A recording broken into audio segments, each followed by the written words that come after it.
Hello, everyone. This is the 22nd and 24th President of the United States.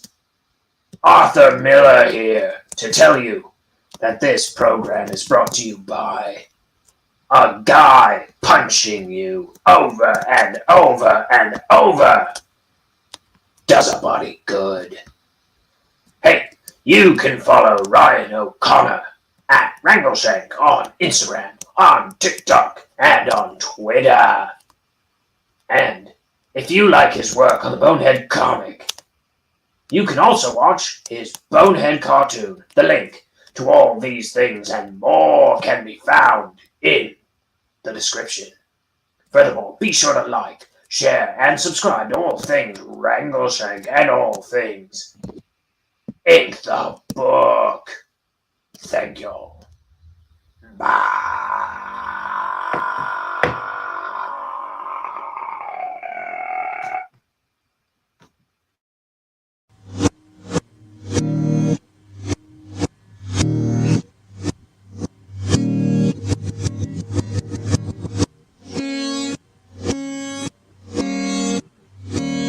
It's time for Ink the Book Show with your host, Ryan O'Connor. And now, let's ink the book.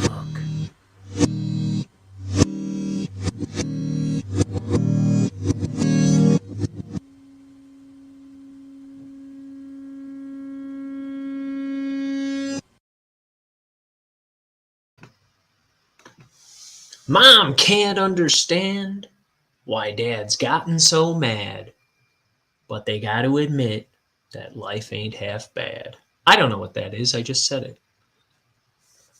Hi, everybody. It's Ink the Book Show. I'm Ryan O'Connor. I'm here to ink a book for you. Specifically, a specific part of a book. Page 196 of my comic Bonehead. There's Bonehead.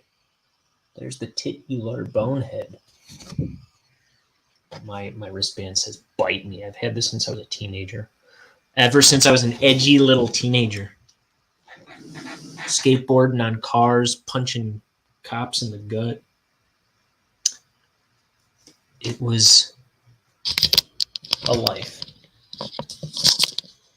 Feels like a lifetime ago.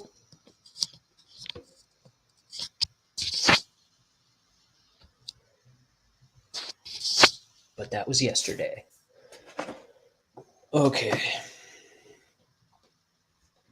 I gotta get my ink bottle out of the way. I got tea. I got ink. I got a page in front of me. So you know what I'm gonna do? I'm gonna ink the book. I gotta get some light on here, otherwise I'm not gonna see what I'm doing. Welcome everybody. I'm getting back into my routine. Today's been a rocky week for streams. Though I still have, in the 10-week span, or 10-week, in the 2-week span that, what do you call it? Twitch holds streams for, I still have 10 streams up. So that's still a lot for 2 weeks, I'd say. I feel unproductive when I'm not doing it every day. But that's a lot of, like, if you look back on those 10 streams, that's a lot of hours to just be inking. And I've been hustling with other things. I've been making reels. I started a TikTok. I've been posting stuff. I've been working on other unseen parts of the thing. I put up a t-shirt design.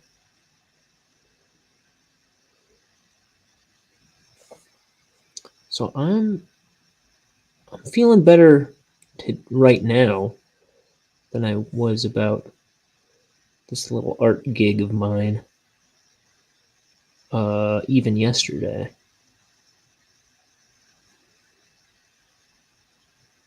It's easy to feel like you're not doing stuff.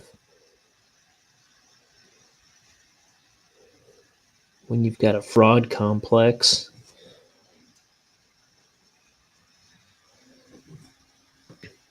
So here's Mr. Oh, my camera's shadows in the way. There we go. There's Mr. Shivers. Let me make sure this is as focused as I'd like it to be. I don't know. That's probably focused as it's gonna get.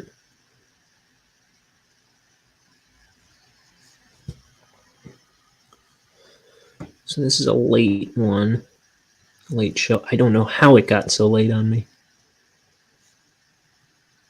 I had my day job today. I came home and I cooked a bunch of flautas. And then I ate all of them flautas. Beef flautas.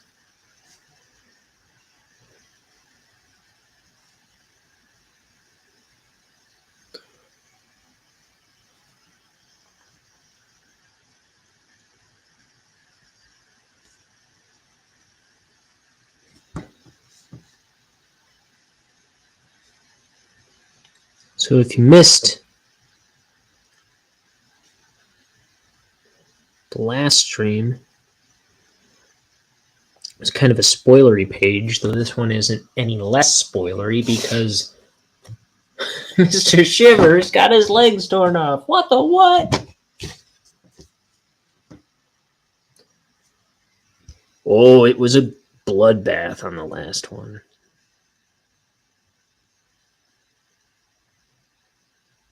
Also, we can see his face. He's not wearing his smiley face mask.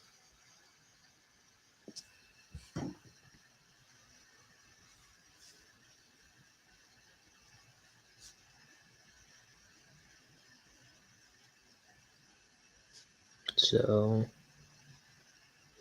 things are getting real in the Bonehead comic.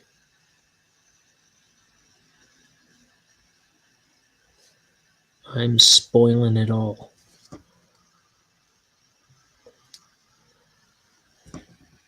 Well, fucking Joe! Hi! How is it that you are? I don't even know what I'm seeing.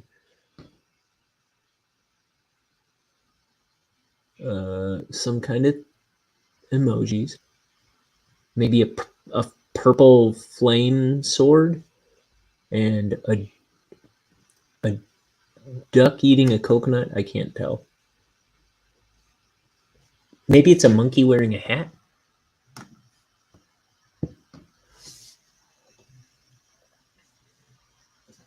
Or maybe I'm hallucinating.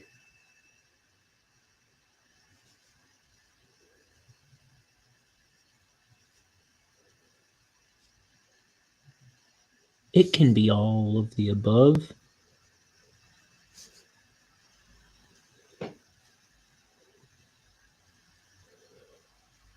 Hi. Welcome back. That's a tough question to answer.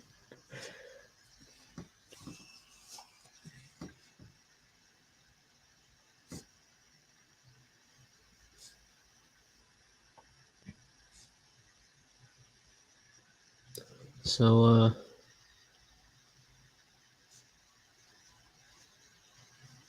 oh man, I have a little bit of time. I have a day off tomorrow. So I'm thinking in some of my free time, I think I'm going to try and animate something. Something simple.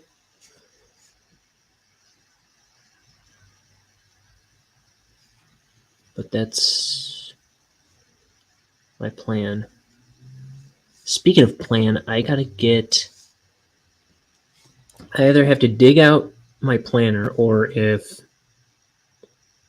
because I haven't been using it in the longest time. Or if that's exhausted. Like if it's like through the, like if it's over. How do you say what I'm trying to say? Because it was one of those like 18-month planners or something like that. So it's probably out of time, expired. I don't know.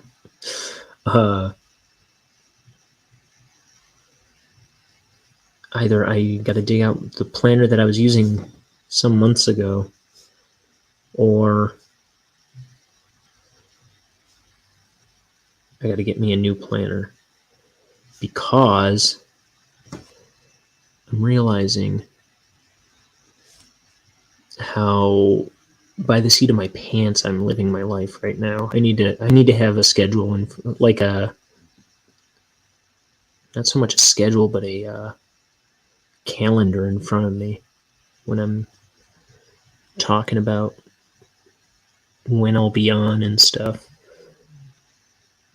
Just so I remember things like, oh, my sister's birthday yesterday. I mean, I remembered that it was my sister's birthday all week, but I'm like planning other things and then remembering that I can't be planning other things. Not just yesterday, but other days too, other things. I'm like, so I'll be on tomorrow morning, and then I'll be like, oh yeah, I have soccer practice tomorrow morning. I don't play soccer. My knees are made out of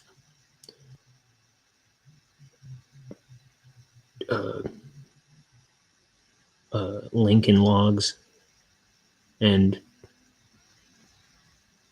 uh,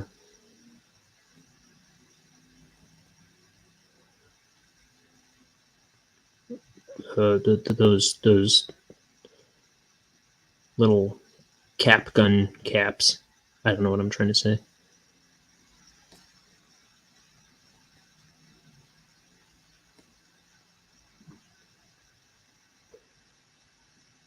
I thought I was getting insoles for my new shoes today, but they're not coming till Friday. To which I said, rip off.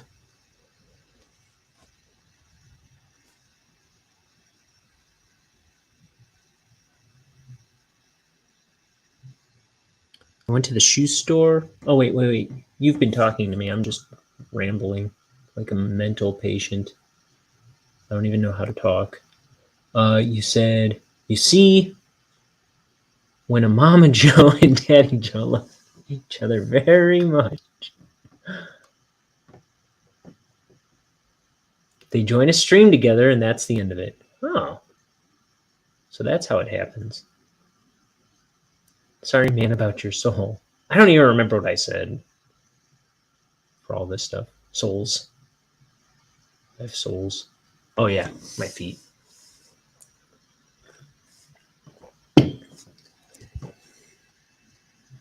My feet, my knees.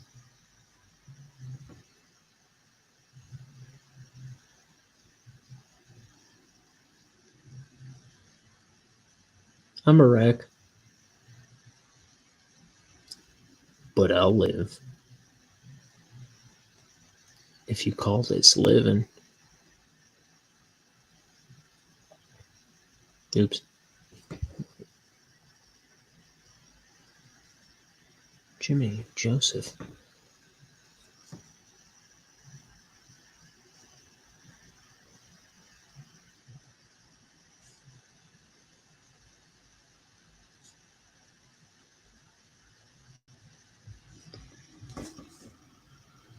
Don't be a wreck. I should have taken that advice ages ago.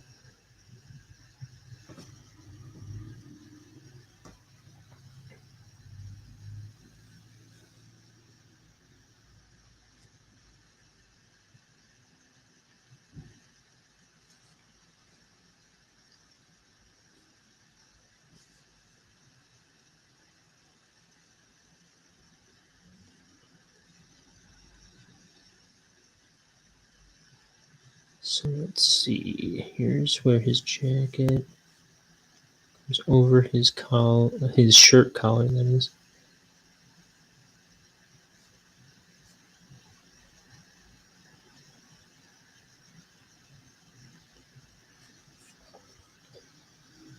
Here's his jacket collar.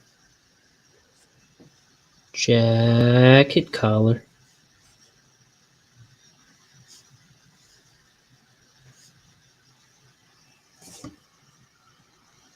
I am doing okay. I'm all right.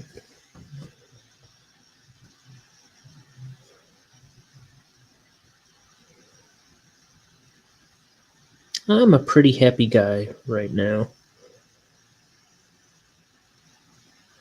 No reason in particular. Just regular old happy.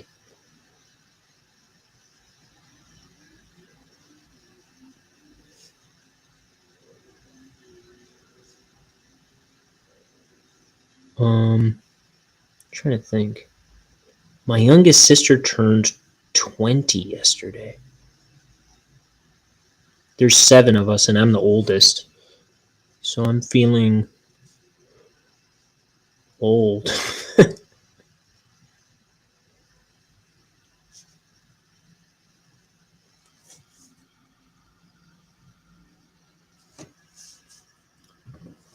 And like I said, everything's good.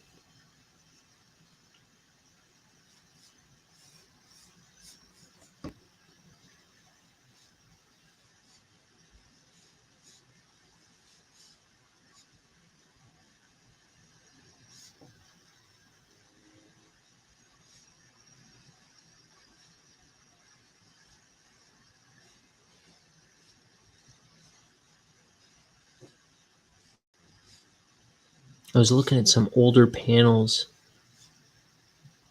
yesterday and realized I haven't been quite inking his hair like I did at the beginning of the book, which was kind of more like this.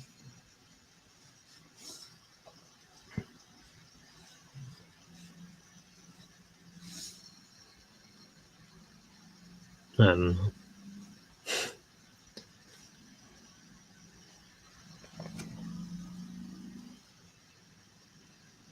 Maybe better. Probably better, actually. I'm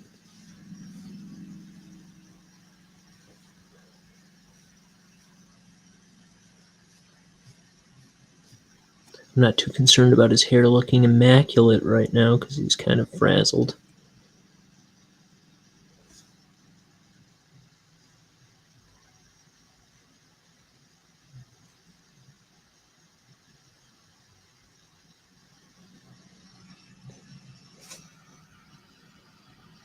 What got me into comics? Well,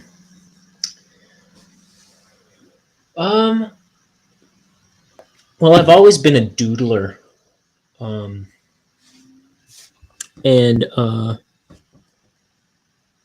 think the first comics I ever read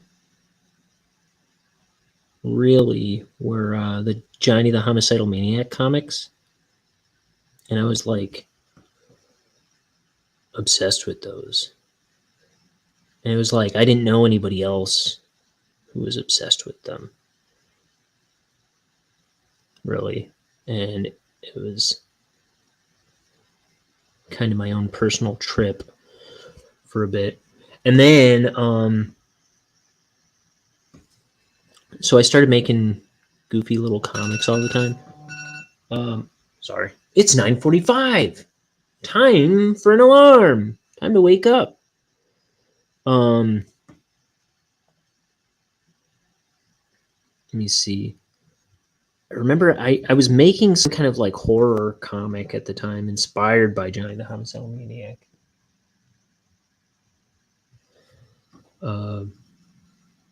And I didn't get very far with that because I was a lazy kid. But I wanted to make like a big like batch of 24-page books like Johnny the Homicidal Maniac. But I never really did. And then, but at some point, I'd made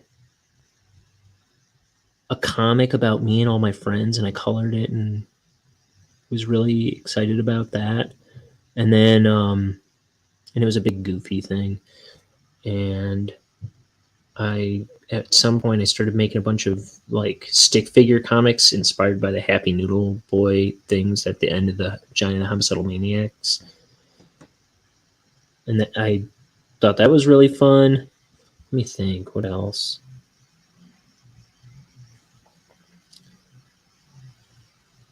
And then I really, when I was in college, I got really into Doug TeNaples stuff. Frazzle dazzle. Wake up. I'm up. I was having the most wonderful dream. Mofucking Joe was there. Oh, hello.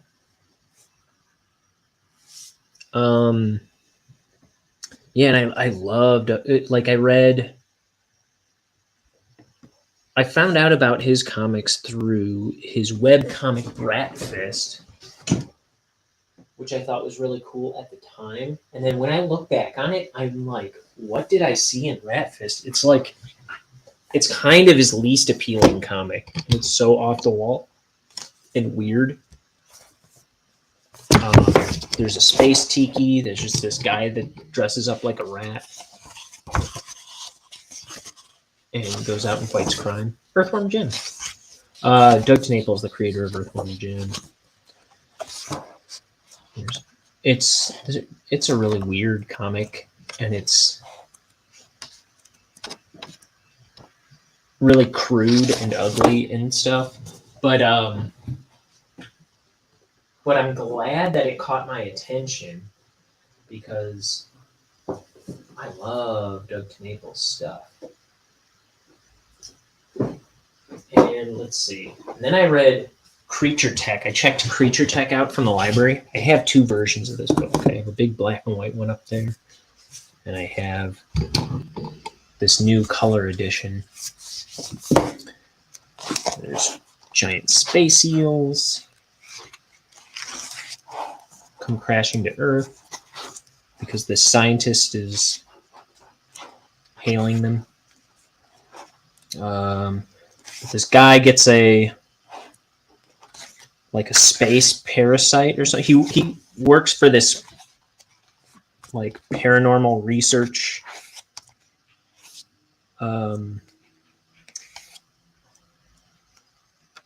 government crew, and through this accident he gets this like strange alien parasite attached to his chest, and it's keeping him alive. But then he also ends up fighting this evil demon bad guy and all these demon cats. There's a big anthropomorphic mantis in it. It's wild, but it's also like when I got to the end of that book, it just like caught me so off guard, and I was just like, wow, that was amazing. I need more. And I read I have all of his books now except for Monster Zoo. Yeah. When I'm dreaming of you. I gotta be careful about singing. I found out that because I stream this to my Facebook page too for all my family and stuff, and I found out it was like muting my page or my stream whenever I start singing. But anyway, but yeah, and then so I had read like all his books, and then he was doing a new book, and he was streaming it to Facebook Live or something, and then he started a YouTube channel, and his YouTube channel's been like demolished like 17 times, so he hasn't done any YouTube videos in a while. But But I watched him do like 3 books. He did this book called Bigfoot Bill, and then I watched him. He did this book called Earthboy Jacobus on Facebook Live. No, I'm sorry, not Earthboy Jacobus. That's a different book. That's one of his early works. He did this book called Jacobot, which he hasn't even put out yet, on Facebook Live. And then he started doing Bigfoot Bill on YouTube, and then an Earthworm Jim comic, and then Bigfoot Bill 2, and Earthworm Jim 2, and then his political talk got his YouTube channel destroyed over and over and over again. Oh well. But he's finally starting to do, and then he took a break to do NFTs. And I was like, boring. But when he took a break, I was like, I've been watching other people draw comics for so long now. I'm just gonna do it. I know everything I need to know, which is just draw, do it. Pretty much is all I really needed to know.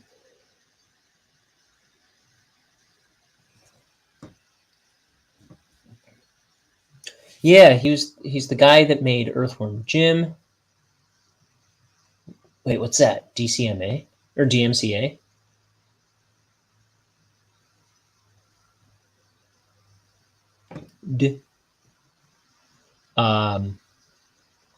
Yeah, he made Earthworm Jim. He made I'll say he's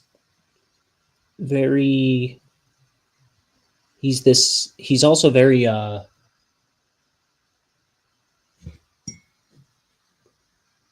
outspoken conservative evangelical guy, but man, I love him. But his big mouth gets him into trouble a lot with people. But I will say his books are for everybody. They're very enjoyable, very fun books. And he's got like 20 graphic novels out there. Oh, gotcha. I was just surprised that it was it was just me singing on my own.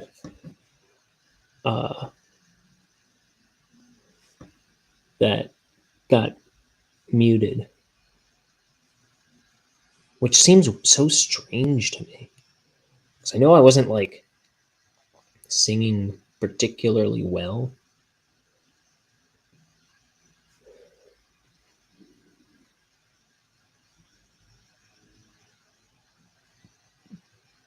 So it kind of seems a little creepy, but oh well.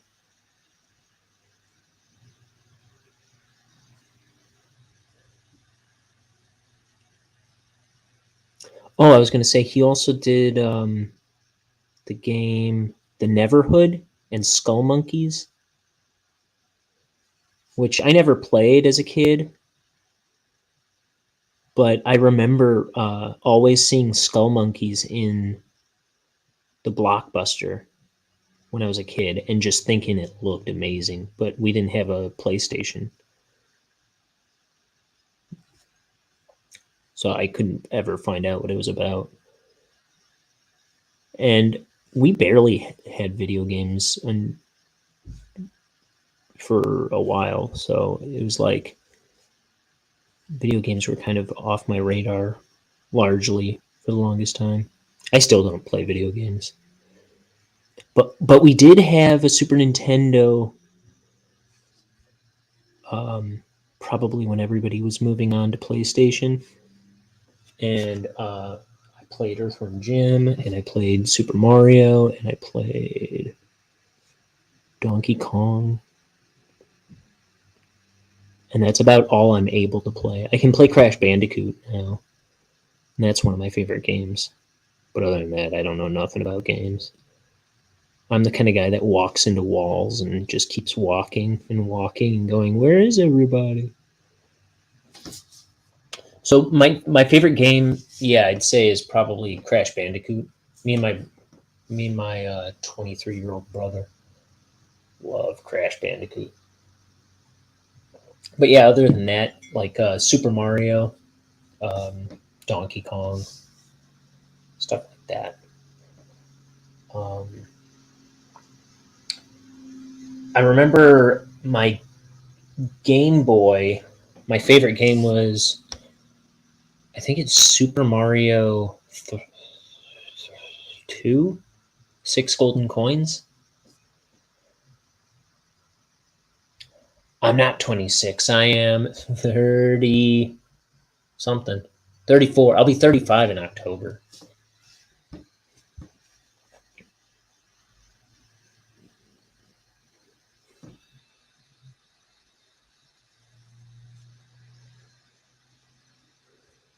You're like, oh, this got sad all of a sudden. Oh, he's 10 years older than I thought.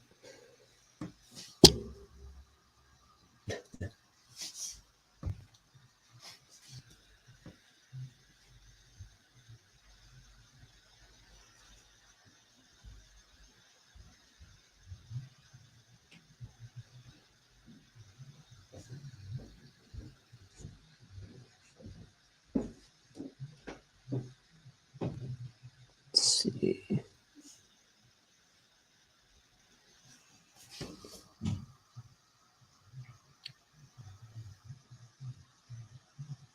You're not as good at comics. So do you draw comics? Have I asked you that before? Hmm. Are you trying to make comics then?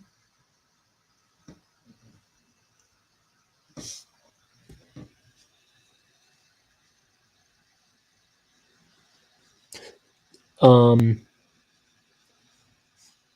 I I only made. I might have shown you this before. I can't remember. But when I was going to art school, I made this 24-page comic. I had this like 5-story idea planned, 5 24-page stories, like arc. And this is all terrible. I was like really into John Kay, but not really into drawing well. And so like every panel has like a different model for the character. It's terrible.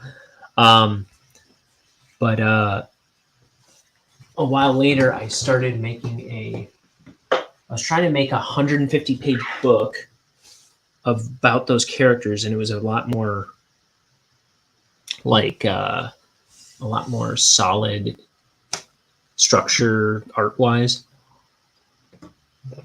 and it was like it was a long form story, so it was a bit more epic than what I was planning there, and then I got through the first act, and then because I hadn't properly scripted it, I was just kind of like doing it out of my head as I went. I was like, I need more structure, otherwise this is gonna fall apart. I think I'm not gonna stick the landing on the book, and so I was doing that one digitally, but I put that one aside, and then I did the cartoon for. I made the 16-minute cartoon of Bonehead, which is just kind of a screwy, goof around, fun cartoon. It's not like a big story like this comic. But once I finished that big project, I was like, I think it's time to make a big graphic novel, to try my hand at that again. And so I wrote the script and penciled out all the pages. And here I am, inking it.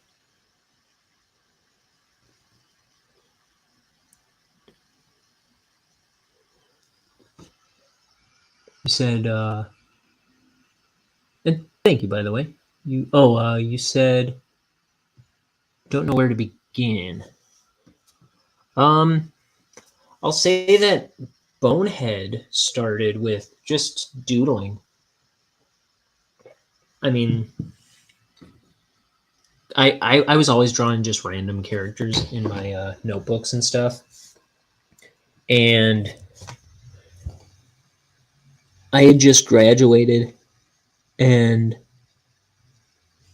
my buddy who's in the video game department at our school, he had one semester left to go, and he was doing a game design project, and he asked if I had any characters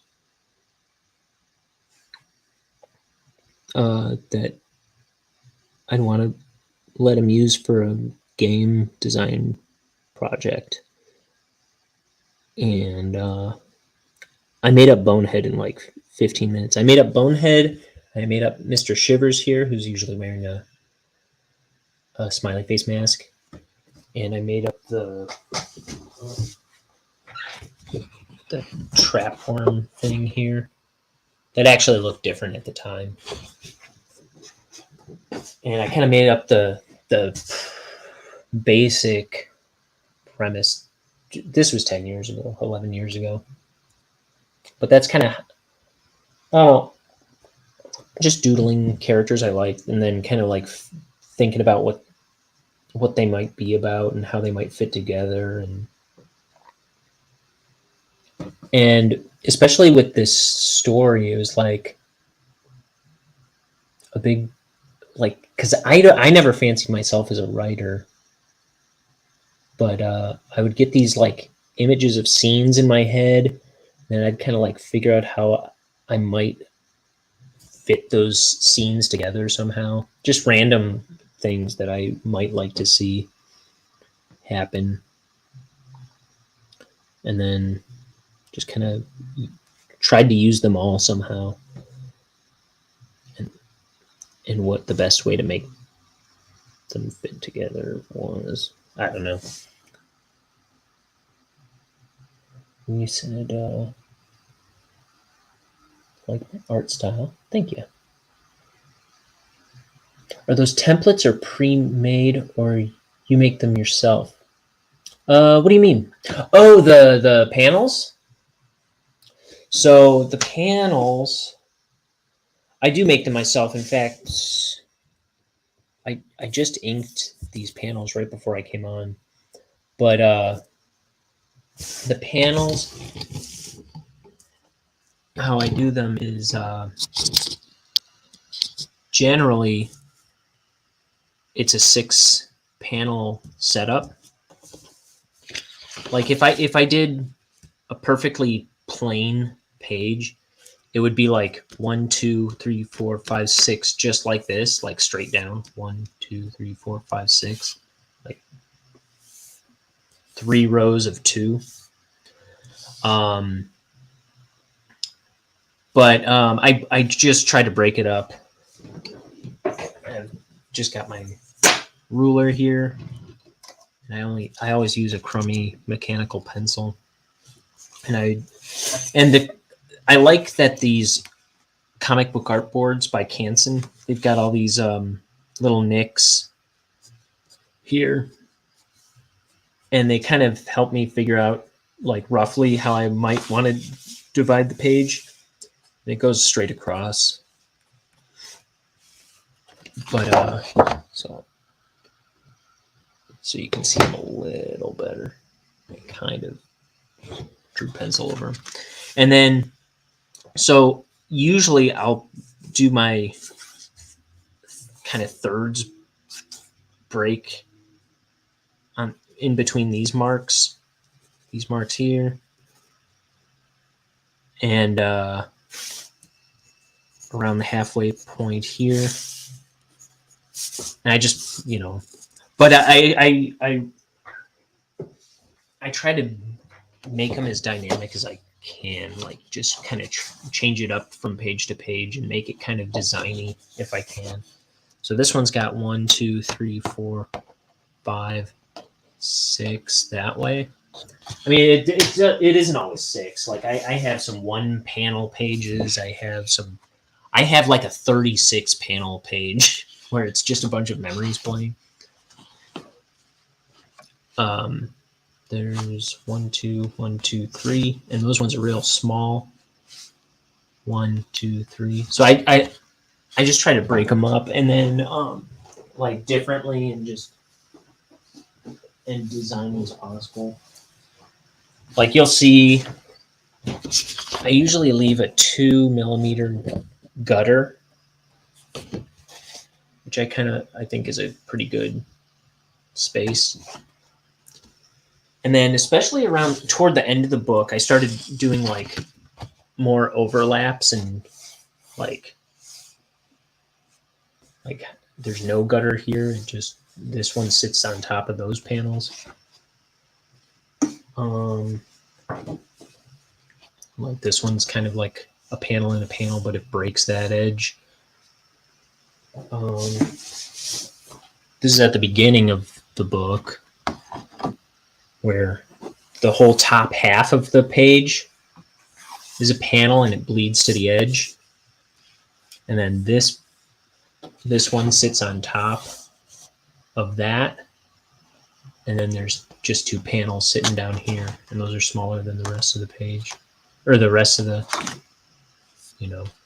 like that one bleeds out, then this one tapers in a bit, then this one comes into where I normally have the border. So I don't know. It's kind of like generally, let's see if I can get. So this is kind of closer to my typical setup where the border is here on this innermost line that the artboard has. But then sometimes I go to this line or, maybe somewhere in between or something, or there's this outermost line. It gives you all these guidelines, and then you can do whatever you want with it, But I just try to vary it up to make it a little dynamic.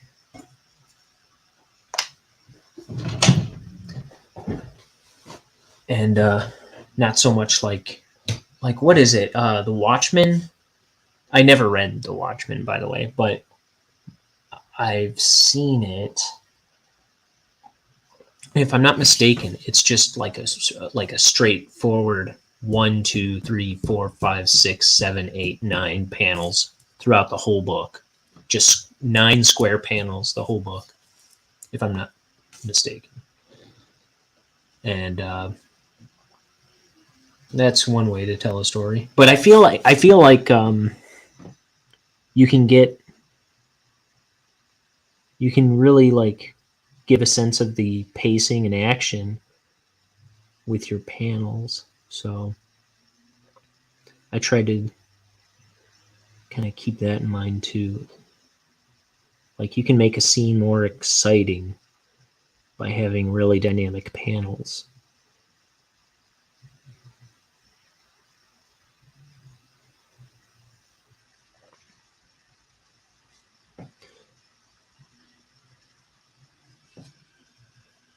Oh, you saw the movie? I didn't even see the movie.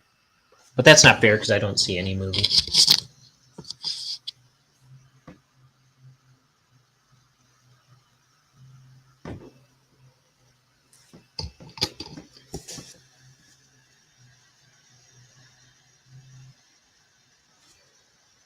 It's like at some point in high school,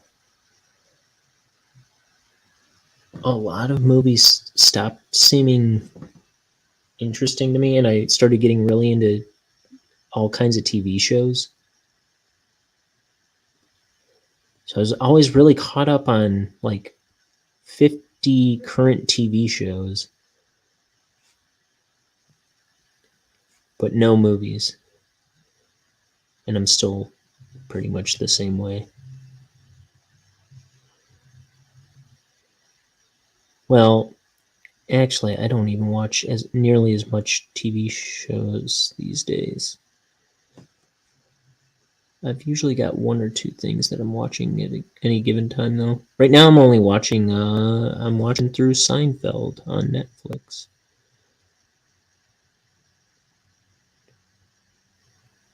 which I'm enjoying a lot. I haven't seen it since since it was airing. The first show I really got into was Scrubs with Zach Braff and Donald Faison, and that is to this day one of my favorite shows ever. It's really funny.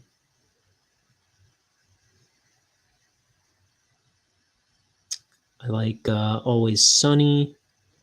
I've been watching the current. I'm currently watching the new season of the final season of Better Call Saul. There's 3 episodes left.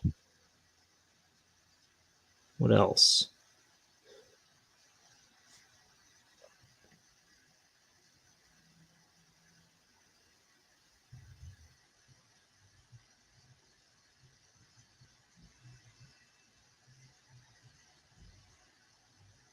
I don't know.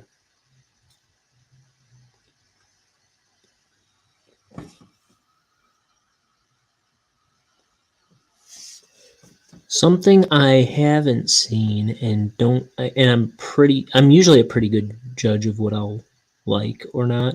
Like I feel like I'm good at judging a book by its cover. I have not seen Game of Thrones, and I don't intend to. I haven't seen what's the Star Wars thing? Mandalorian. But I don't like I don't care about Star Wars. Walking Dead. I fell asleep during the first episode when it first aired, and then I fell asleep during the second episode when it first aired, and then I never tried to watch it again.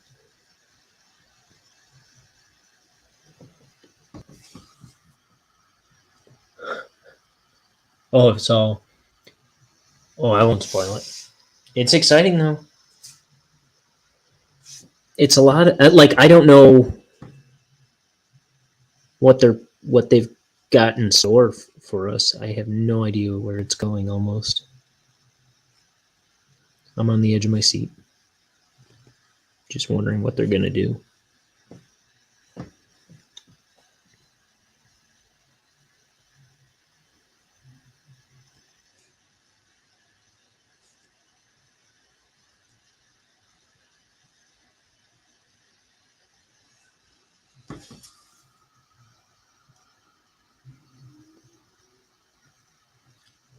Walking Dead was a fad for a little while, then it got boring. And yeah, I think that's kind of what I smelled at the beginning of it. Same with Game of Thrones. My friend, I had a friend who was really into Supernatural when that was first a thing. I'm sure she followed that to the end. If it's even over, I don't know. It feels like I think it's over, and then 10 years later, people are still talking about it. But I never gotten any of that stuff.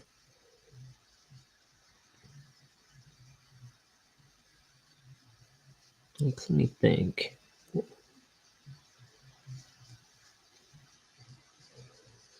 Oh, I just watched The Wonder Years a while back on Hulu, and I really liked that. I'd never seen any of it before.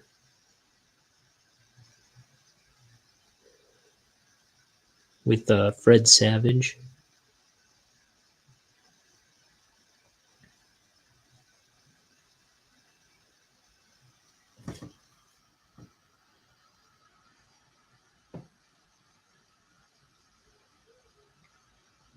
You'll be all right not watching them.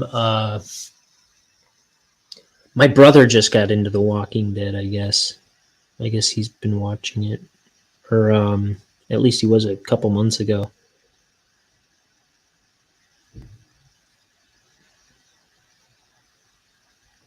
And I think he was getting frustrated because he was getting caught up finally. He was telling me something was annoying him about it, I think.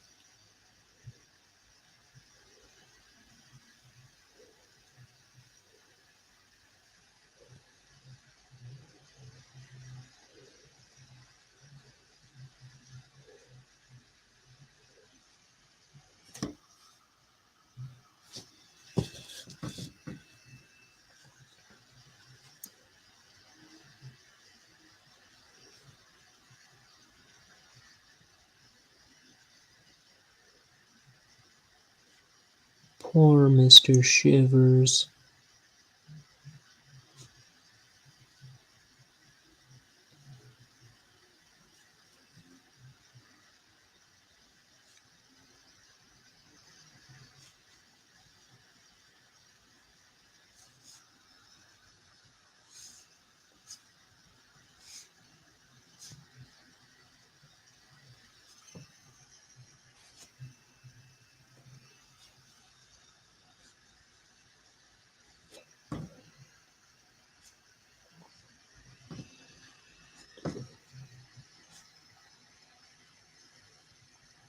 I think I'm gonna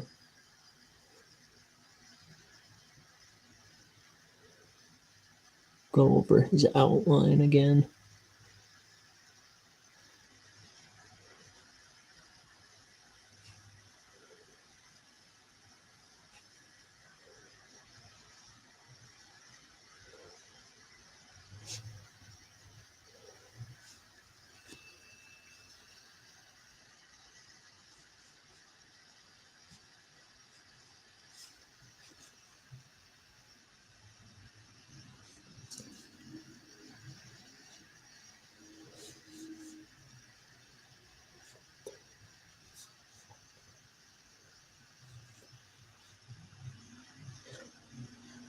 So what kind of comics are you trying to draw?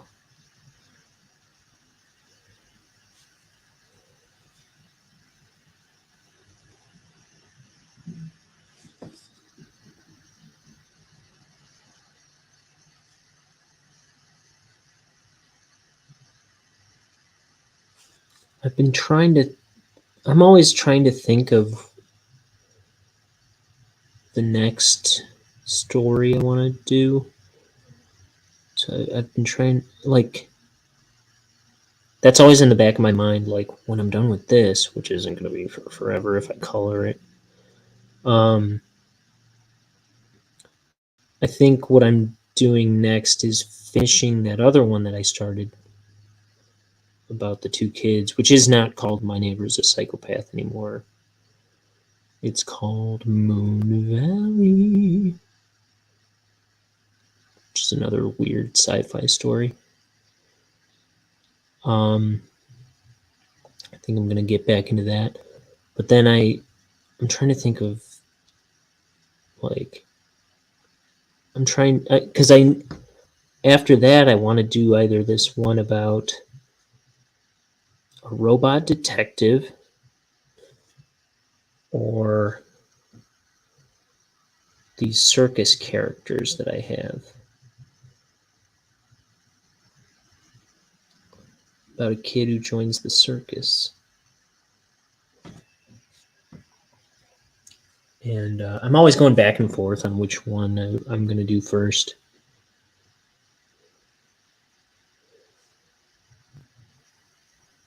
So I'm trying to flesh out those ideas because I only kind of know what they're about.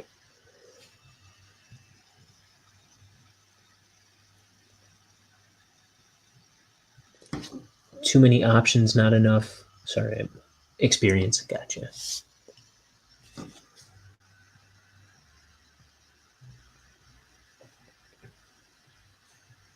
Well, like I was saying, when I was watching these people draw all the time on YouTube and stuff, that was kind of my thing. I was like watching them for inspiration and like just admiration even. And like after a while I was like, it was just kind of like the thing that they were always hitting on was like, the only way to do it is to just do it. and kind of. And I was like, I've seen all these guys' tricks after a while, and it kind of just seemed like it was ready. So I was like, I'll spend a month writing the script, and then I'll start doing thumbnails and planning out the book. And I did all my thumbnails on note cards, 3x5 note cards. I bought a deck of note cards and drew the book there first in real scribbly form. And then I've got those somewhere around here. I think they might be outside the room. But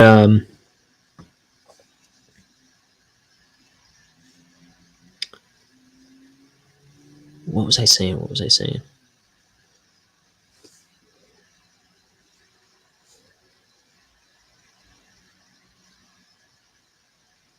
Oh man, I lost my train of thought. I'm terrible about that. Oh,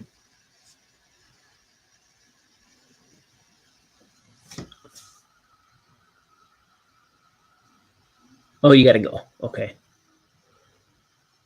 Thank you. I should be back tomorrow at some point. I'm not sure exactly when, but I'll be back tomorrow. As often as I can, just about every day. But I'm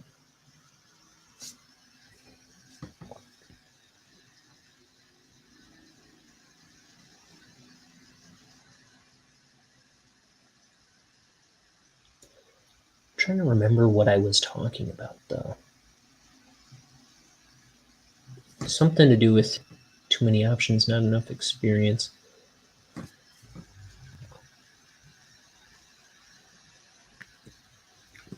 But I guess I was just diving in, and I know. I was gonna say something about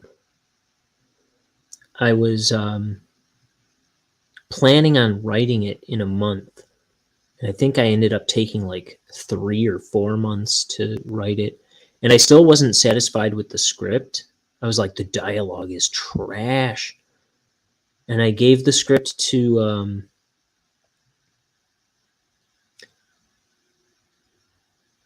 my sister and a couple of my friends to read it, and nobody got back to me. I was like, well, I can't wait on them. I want to get moving.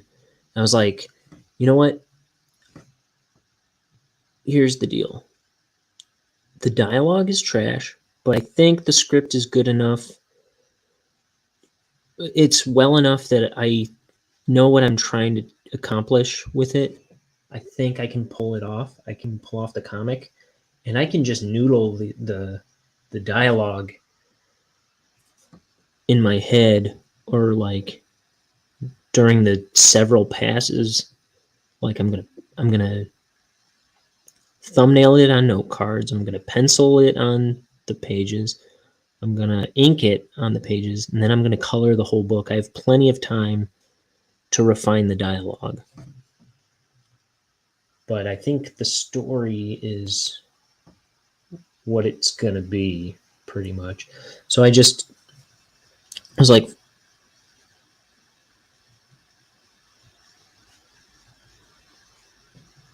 I'm just gonna print it out and work from this script. And the script that I printed out that day, it's covered in notes and stuff's scratched out, and I added a bunch of stuff into it. Or like there's even like whole scenes that I've written in other documents on my computer that I never printed out, that aren't in the script, that are in the book, and I'm still adding stuff to the book. So it's getting beaten into shape along the way. The thing is, I'm trying to make it as good as I can as I go, and not get too bogged down. But I'm trying to be honest with myself as I go and be like,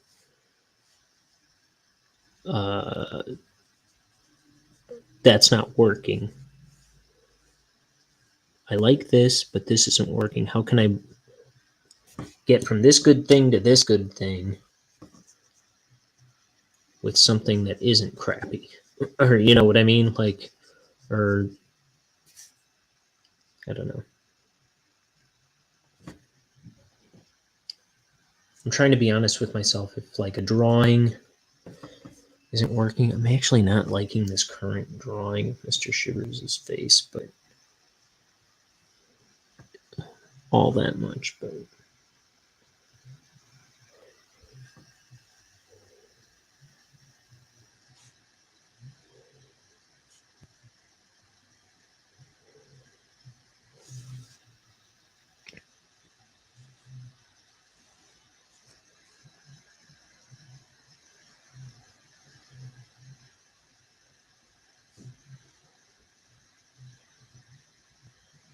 trying to clean up these lines. I forgot I was doing that a while ago. Clean them up and make them bolder, so it kind of feels more like a presence on the page. Put a drop shadow under this arm from his chest. And what else? Put a bit of a shadow under his tie.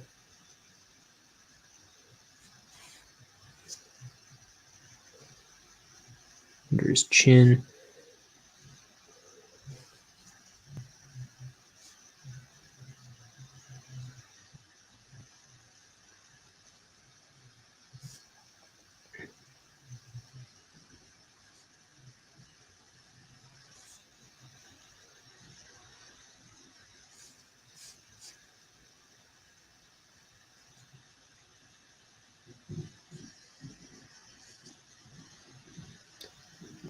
See, if you...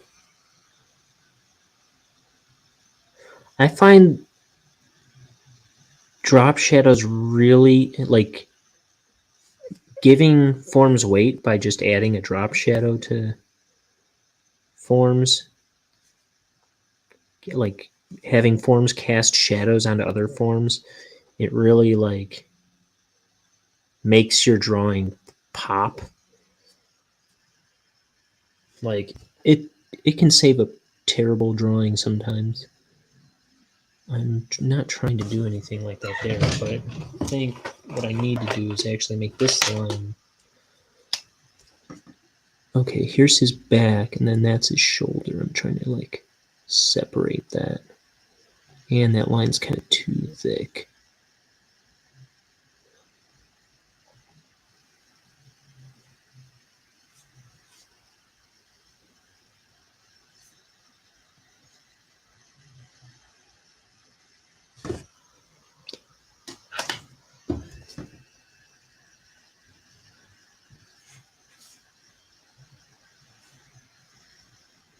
Okay. Here's Bonehead dashing over.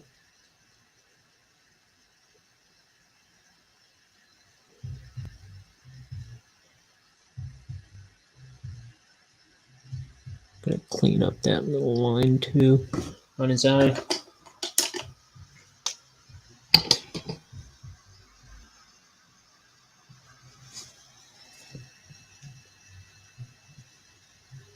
It's a little too hairy.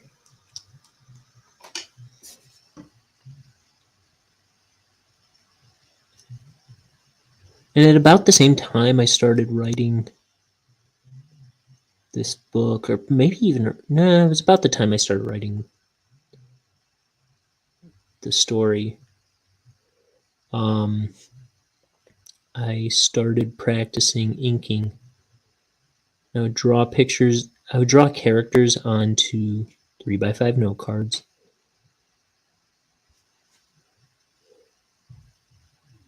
I don't know why.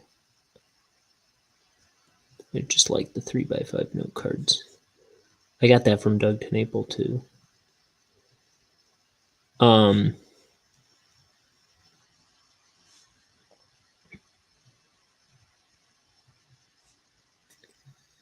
But I guess I would do it in my sketchbooks too.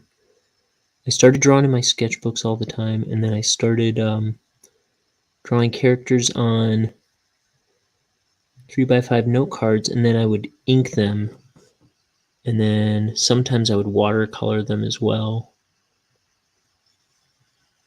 And I was just trying to get better with a brush because I kind of felt like I wanted to try my hand at inking with a brush because I'd been watching this guy ink with a brush for so long.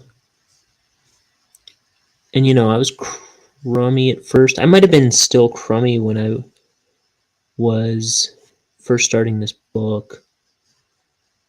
Maybe. I like a lot of the early pages on this book. But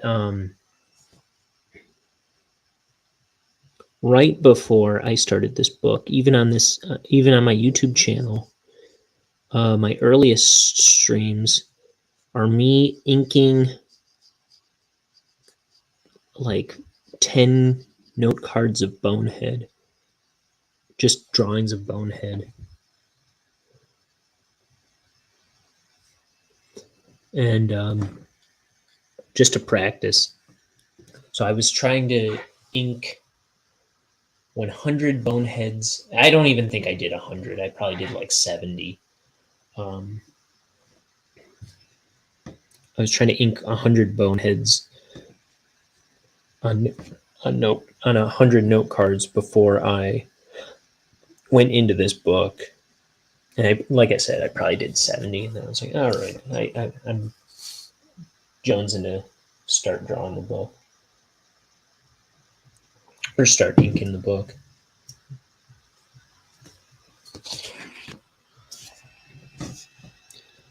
And you just kind of like get a hand for it. Honestly, it's just like inking with a pen to me now.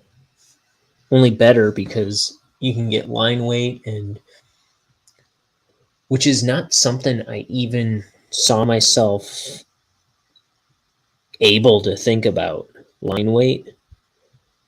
But now it's kind of like a second nature to me.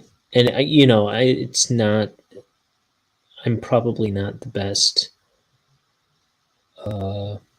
line art guy. Like you might say I'm still an incredible hack at inking it all, but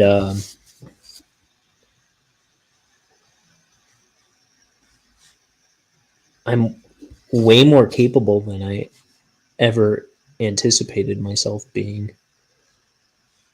and that's pretty cool to me.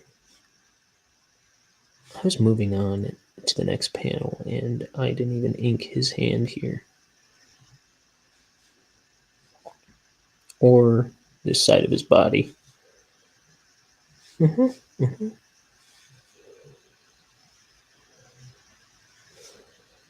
No, I'm not a hack.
Here's that.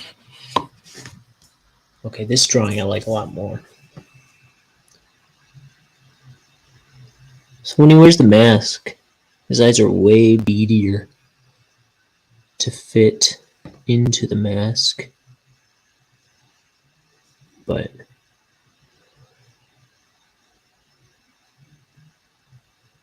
when I designed his face, I gave him bigger eyes. And I thought that was fine. It's kind of like a cartoonist license.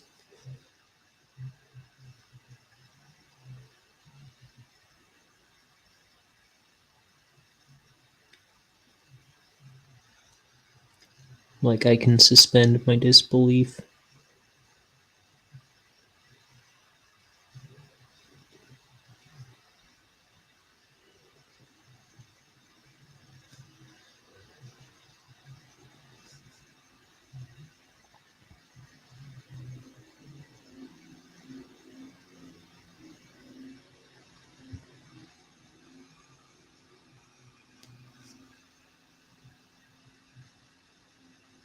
Like this messed up face of his.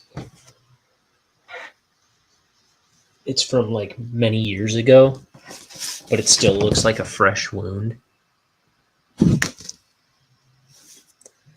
I debated on making it look more settled in and like the guy from what was it? What's the sequel to Silence of the Lambs? Hannibal. The dude who's like fed to the pigs or whatever, and he's all like lizard face. I thought of making him kind of like that, but I was like, you know, I don't quite want this book to get all really gruesome, gnarly,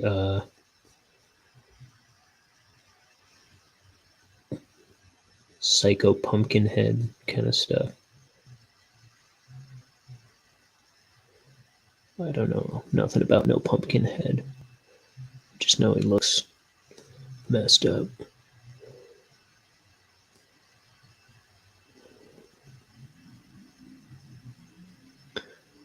Um,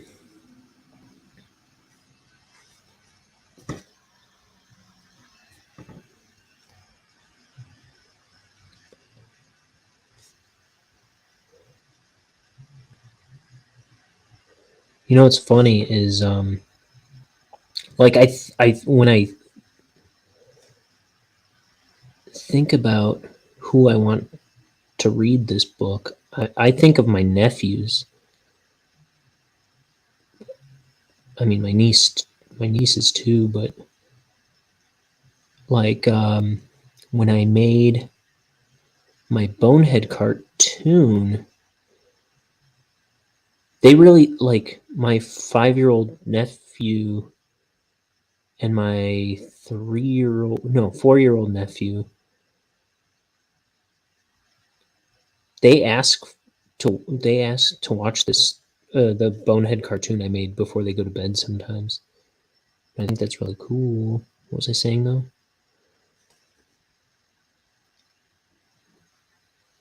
So and I'm like, that'd be cool if, you know, to imagine in a few years them like with a flashlight under the covers reading the Bonehead comic. So I want it to be something that they could enjoy.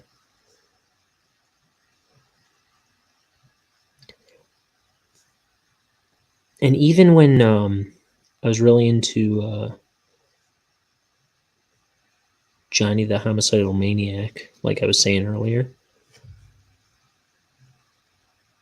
I always liked stuff that kind of like when I was a kid, when I was a teenager, even as an adult, I really enjoy stuff that's like the whole family can watch, but it's got like stuff like it winks at the adults in the room, but the kids can enjoy it too, and it's kind of like it pays off for the kids later when they get it later. You know what I mean? Like they can go back and watch it 10 years later and be like, oh, what the what? That's what they were talking about? Like regular show is really funny at that kind of stuff.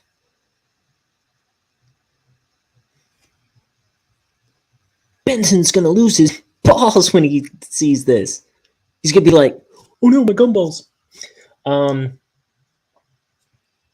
That they got pretty raunchy, actually, without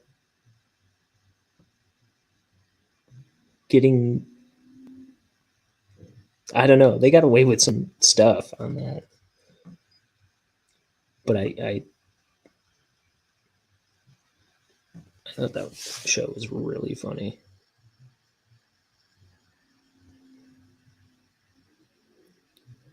And my favorite is always Ren and Stimpy. Rocco's Modern Life. You know, I'm not necessarily talking about like adult jokes that they get away with on kids' cartoons. I think it's I almost prefer it when it's kid friendly, but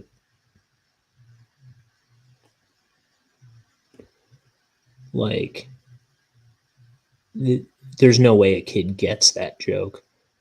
Like on Rocco, for example, like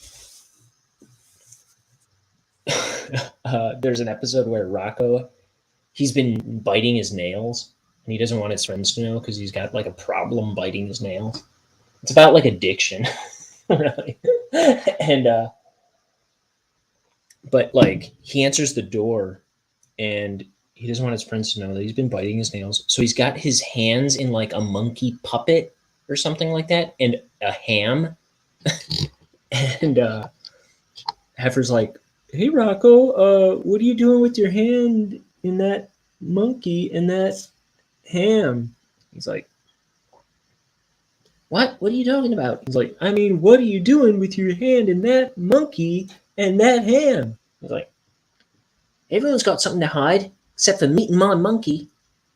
I don't know. But then I realized like a dozen years later that it was a Beatles reference. Like one day I just hear the song, what, everyone's got something to hide except for me and my monkey?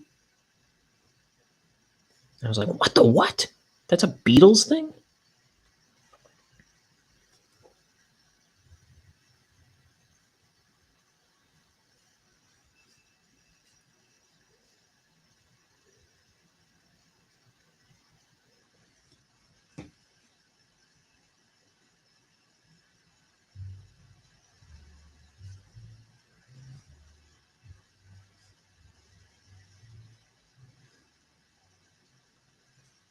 Or like the episode where the episode of Ren and Stimpy where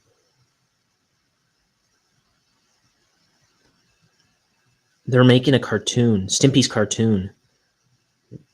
So roaringly funny. But there's this whole segment where like Stimpy, like Ren's depressed because he has no talent and he doesn't have anything to bring to the table for Stimpy's cartoon, but he wants to be involved. And so Stimpy decides to make him a producer because you don't have to have any talent. You just tell everyone what to do, and he takes the role really seriously, and he's like this screaming tyrant, but it's like all set to classical music, and he's just like rah, like shaking his fist at Stimpy and like tearing the work down off the walls, and like, oh, it's so funny.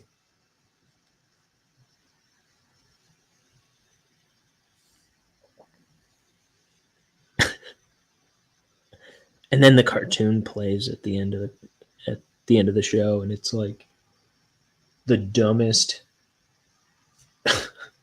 preposterous, like rubber hose, stupid cartoon you ever saw.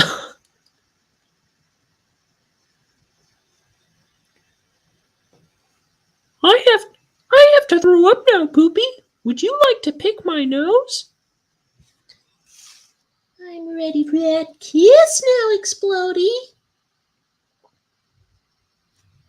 I'll get the both of you. Oh my god! It's Big Belvis Pete! Come to kill us!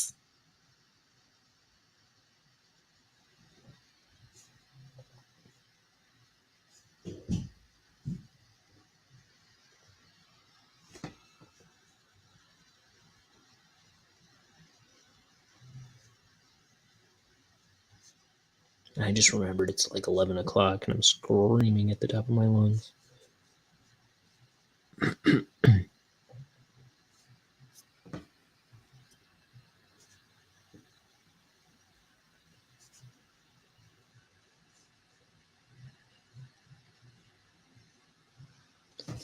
See, I got nowhere to be tomorrow. But other people that live here,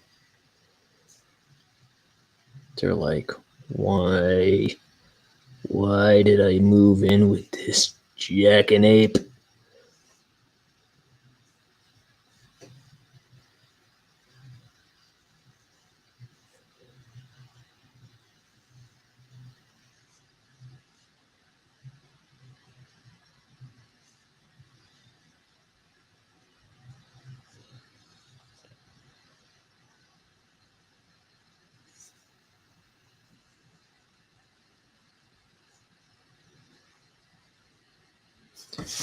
Of all the roommates in the world, I had to pick this homicidal mental patient.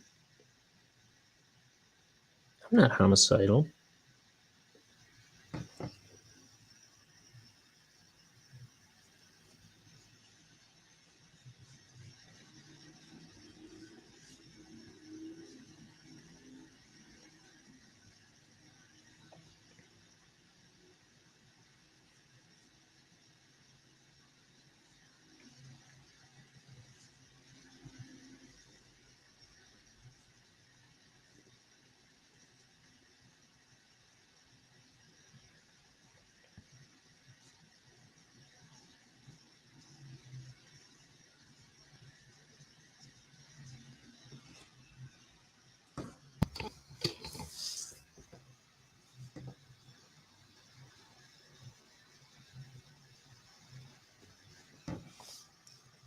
Why for come you dying?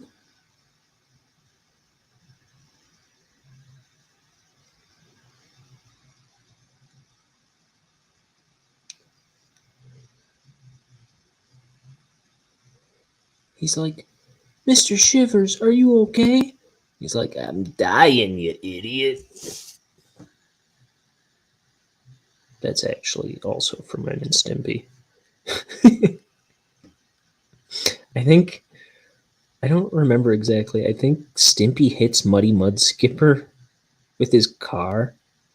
He's like, kid,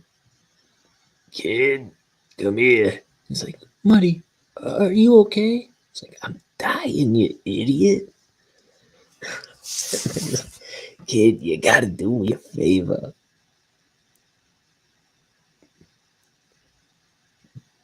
Take this suit to my dry clean. Or no, pick up my dry cleaning, will you?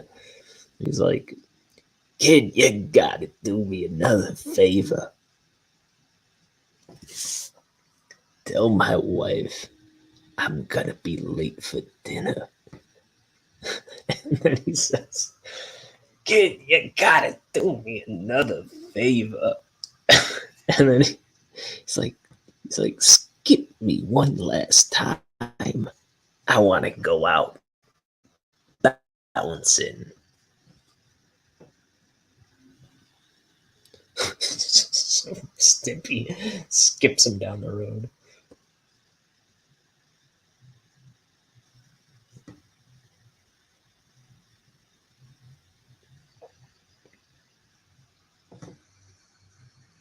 I think and then I'm pretty sure he gets hit by a truck. Then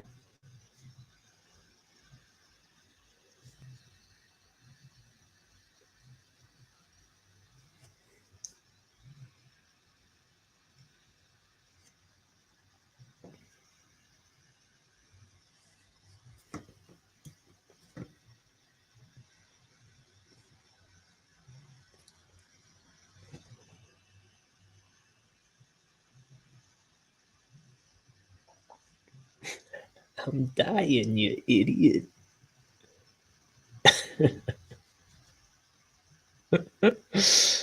uh,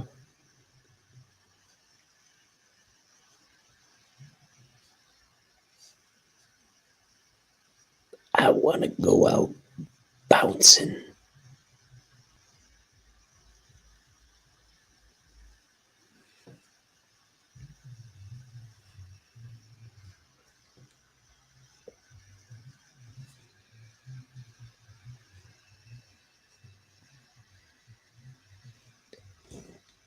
Jane, stop this crazy thing. It's me says, 2 pieces. I thought I saw a rabbit.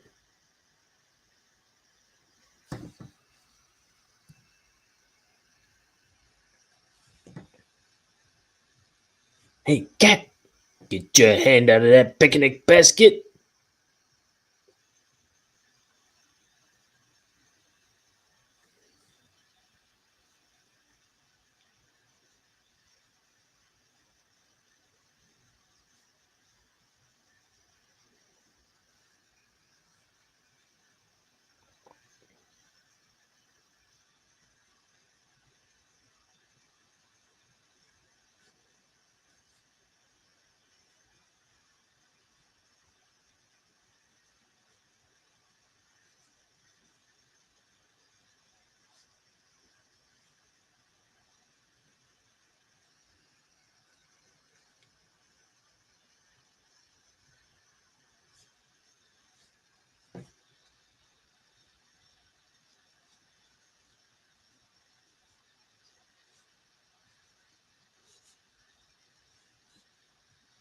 Now I'm in a Ren and Stimpy loop. It'll never end.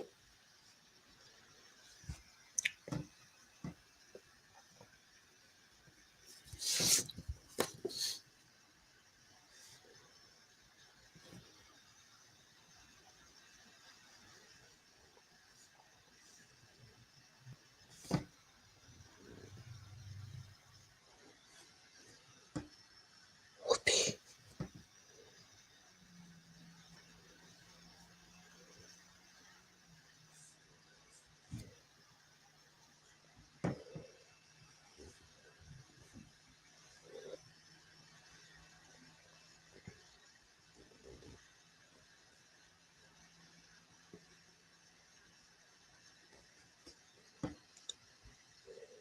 So if you don't know, Muddy Mud Skipper, he was like one of Stimpy's favorite shows to watch on TV.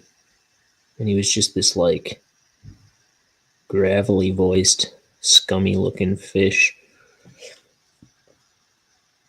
who skips around on the land, like flops around on the land, I guess. Who's the greatest mud skipper of them all?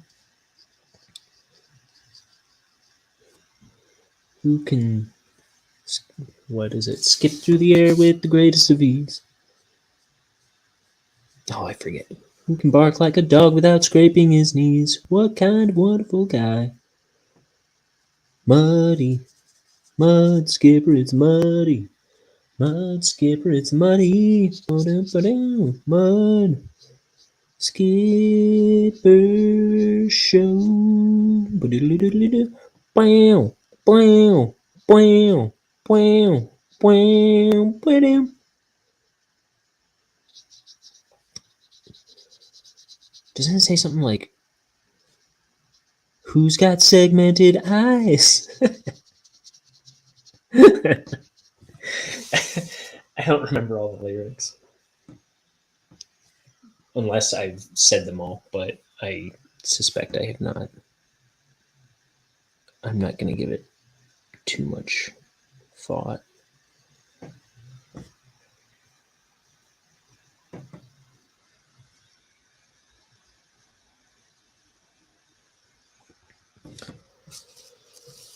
Okay. Kid, you gotta do me another favor. That's what he's reminding me of.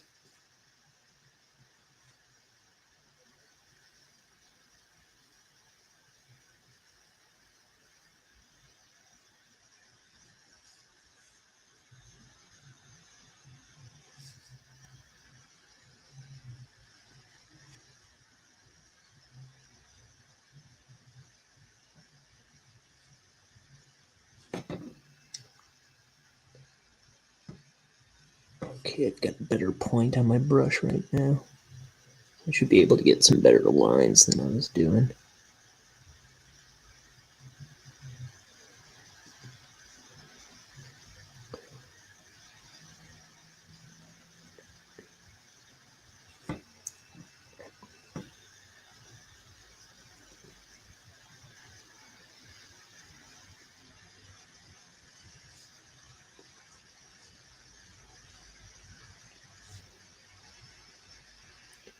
See, he's in the foreground, so I want my trick is I like to put objects in the front. I like to give them a thicker outline than objects behind them. So like Bonehead won't be as thick lined as Mr. Shivers in this frame. Mr. Shivers is kind of like the foreground element. So I'm really going to kind of beef up his line. Mostly the outline.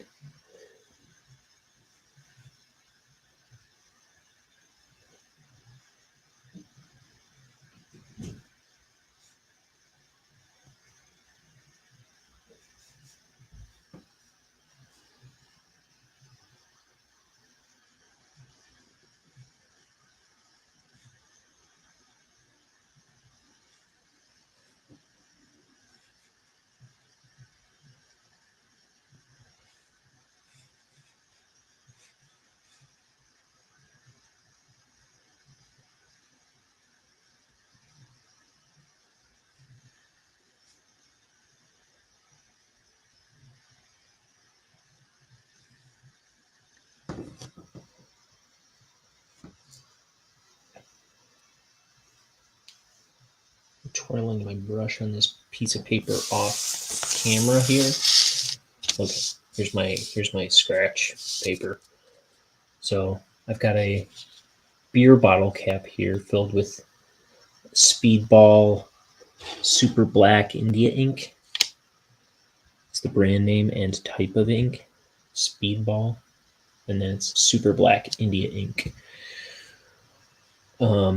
So I just, when my brush starts getting not very good lines or the ink starts fading, I'll dip the tip of the brush in the ink, and then I kind of wind it on the page until I get a, usually I'm looking for like I'm trying to get a fine line. What I'm really trying to do is roll the tip of my brush into a very nice point. Where's my brush? Okay. A very nice point. Because from a nice fine point on the brush, if I get it nice and tight and like hairpin point at the end, I can get kind of any width line out of that I want.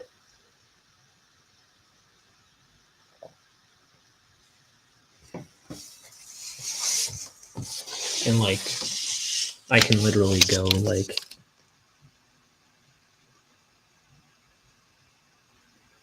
like fine hairs or really beefy, get real beefy with it.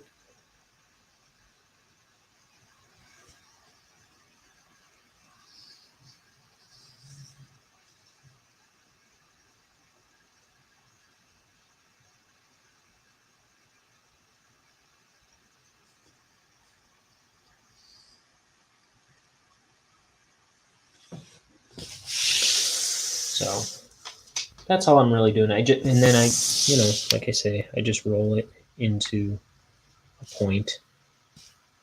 When it gets kind of hairy or frizzy, it helps to dip it in fresh ink to get it to go back to that.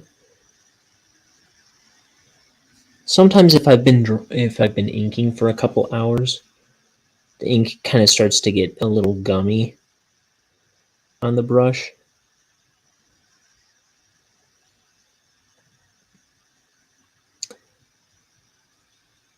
And it can start getting a little harder to work with. Especially if I'm running out of ink if I'm getting lower on ink over there. But as long as I have a lot of ink, and I still do in that little beer bottle cap that I use for an inkwell. I've just got a whole mess of beer bottle caps that I change out all the time.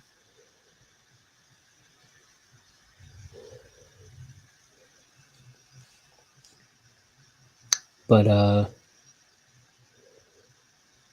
yeah, if I have a lot of ink left in that, it's good. I can keep my brush moist, and it doesn't get all gummy on me so much.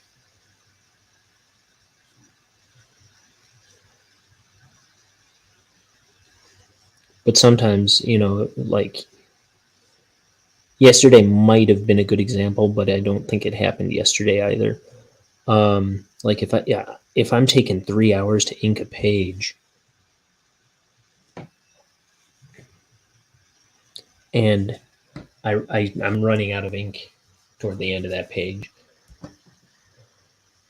Toward the end of those 3 hours, that's usually when it starts my brush is getting kind of a little dried out, and it gets a little harder to work with.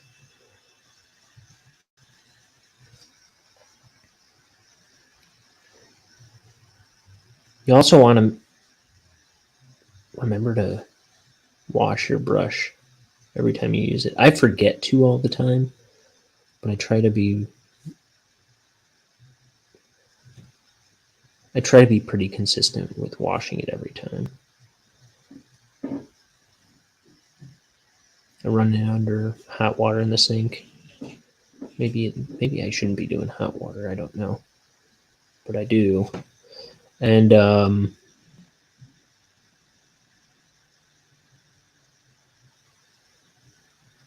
soap. I also have some brush cleaner. I try to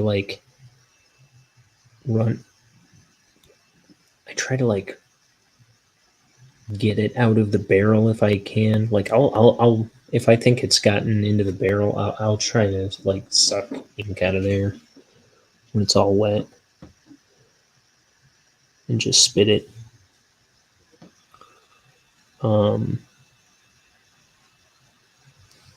I try to run the water right into I'll spread the bristles and run the water right into the middle of the brush, so it's hopefully getting into the barrel and kind of thinning out any ink that might be in there.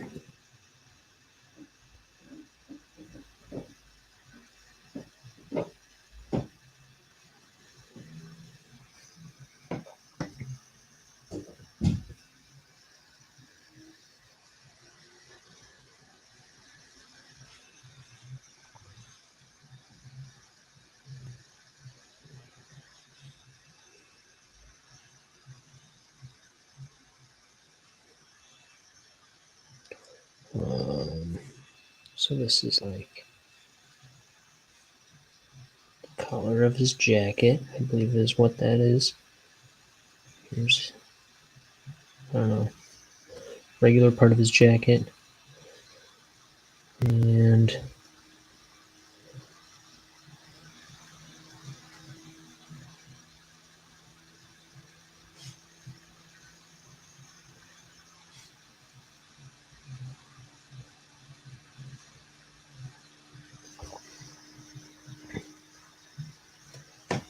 here's Bonehead.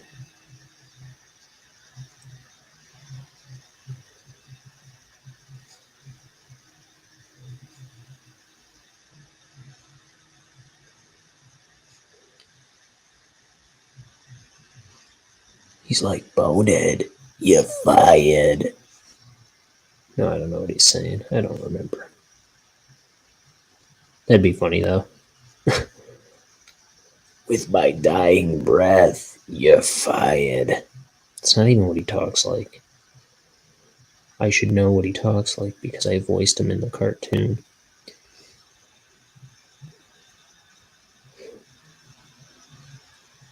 He talks like this. He's kind of got a little bit of what do you call him?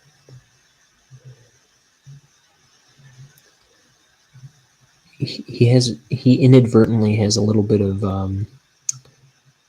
George Takei to him. Is it Takai? I thought it was Takei, but because I think I always thought it was Takai, and then I think I heard Takei, and then now I feel like I've heard it's Takai. Mr. Sulu.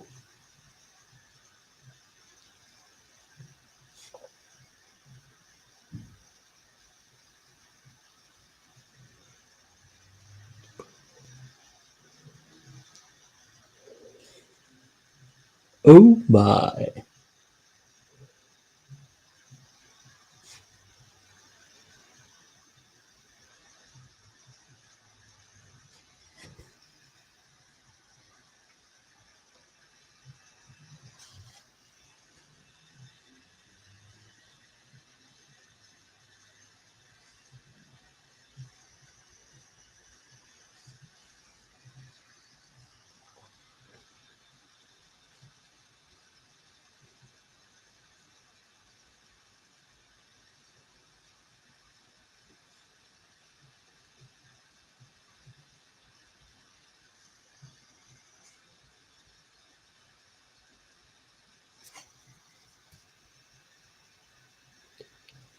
Mr. Shivers, you're hurt.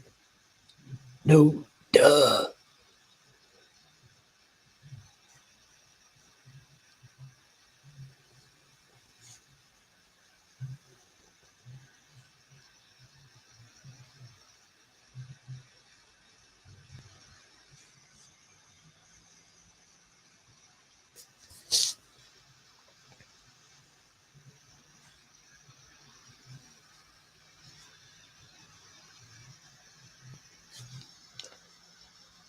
So it has been 10 years because it was definitely 2012 when I made him up.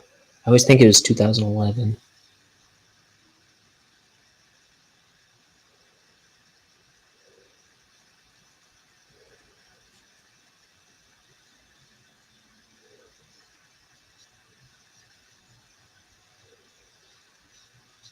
So Bonehead is 10 years old.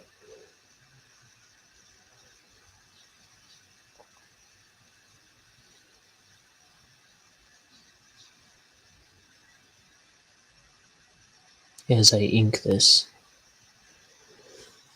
His 10th birthday was probably around April.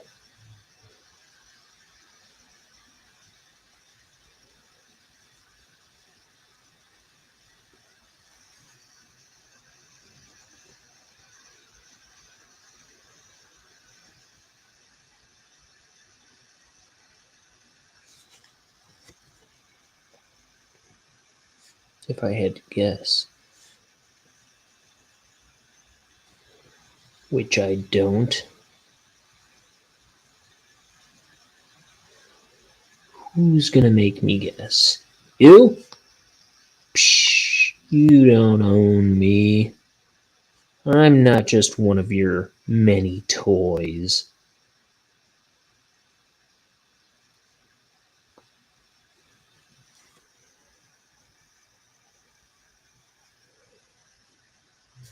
Oh, I'm doing my favorite thing, inking off screen.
Okay. Oh yeah, there's a horizon line back here, so that's all going to black above that. That was the style at the time. I just stuck my hand in the ever-loving ink.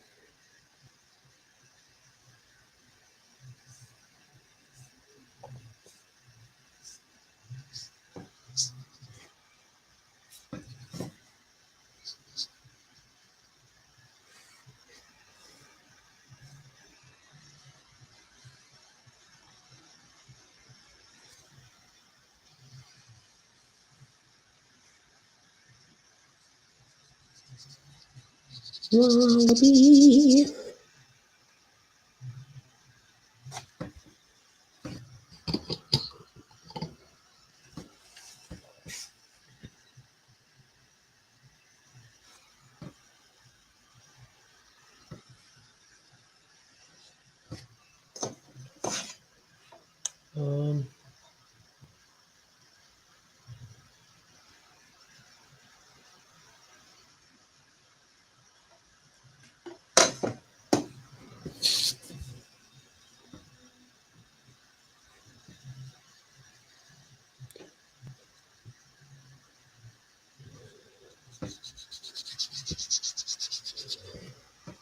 Um, so my nephews were in the family group text.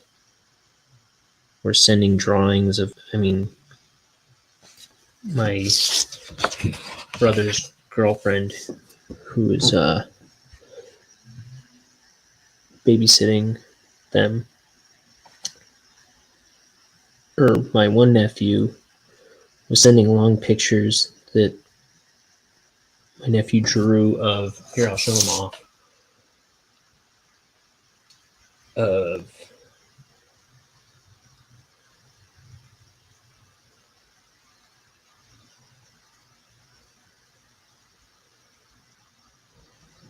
Luigi. He's really into Luigi right now, my nephew, Carson.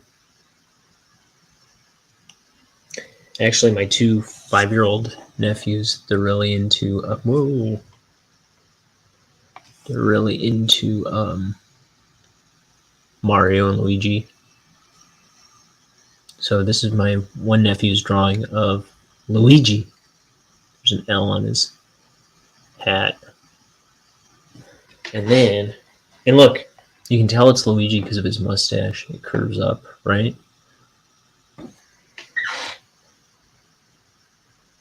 Let's see, and then here's some other drawings he did of SpongeBob.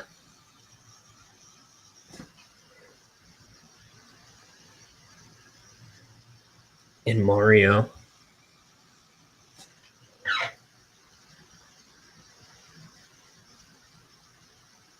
And my other nephew sent his drawing of Mario that I think his brother scribbled on.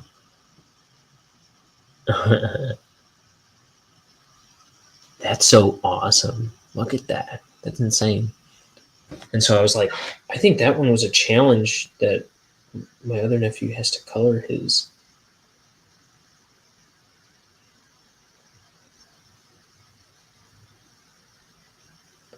And so he went back over it and colored his Luigi.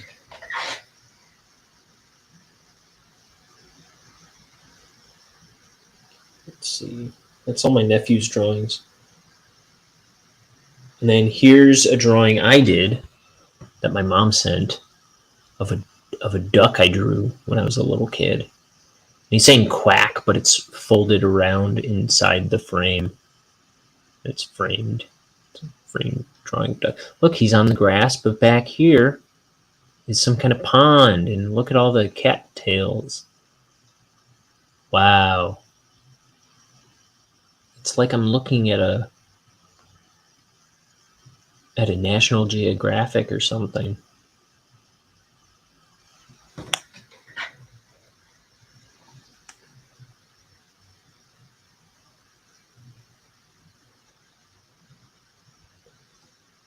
Okay. We're coming. We're getting close to the end of this.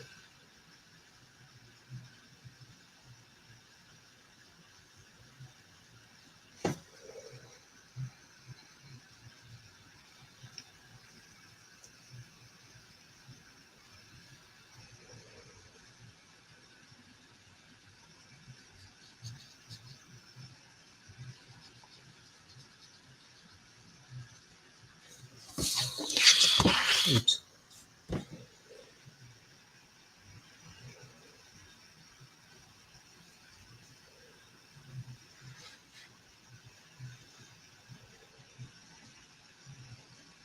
I don't want that to go right to that corner like that. I think I'm gonna drop this a hair. I don't want try to avoid lines meeting up, like corners meeting up perfectly. If that makes sense.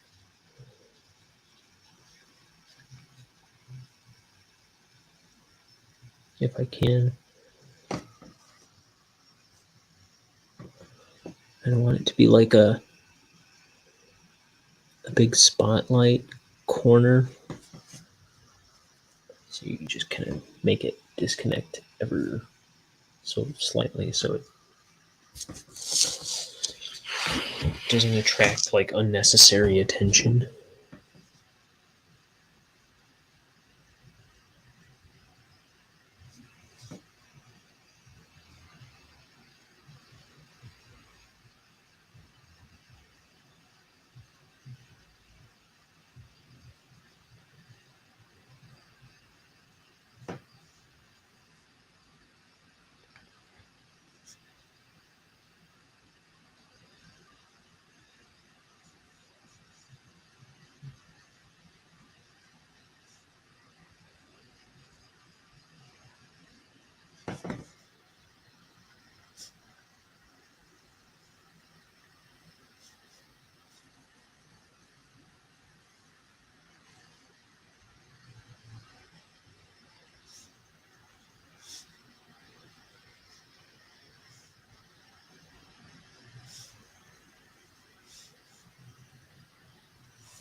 I'm dying. I'm dying. I don't know what he's saying. He's like, you ever heard of this Planet X?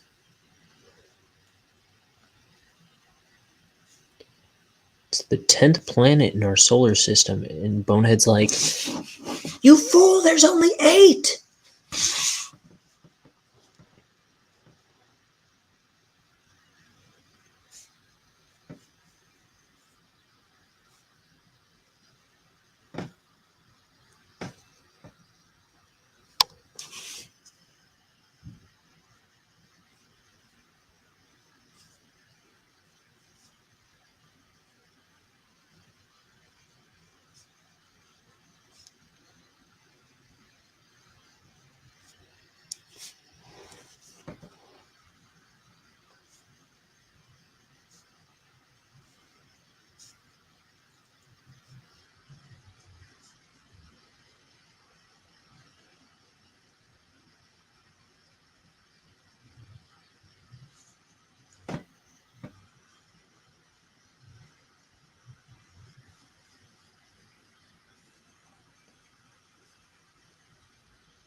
He's like, the government doesn't want you to know this. But here's how you can get free money.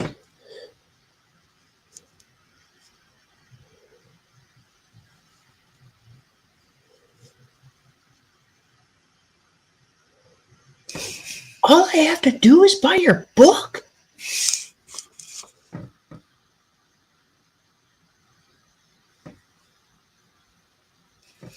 For 12 low payments of $19.95.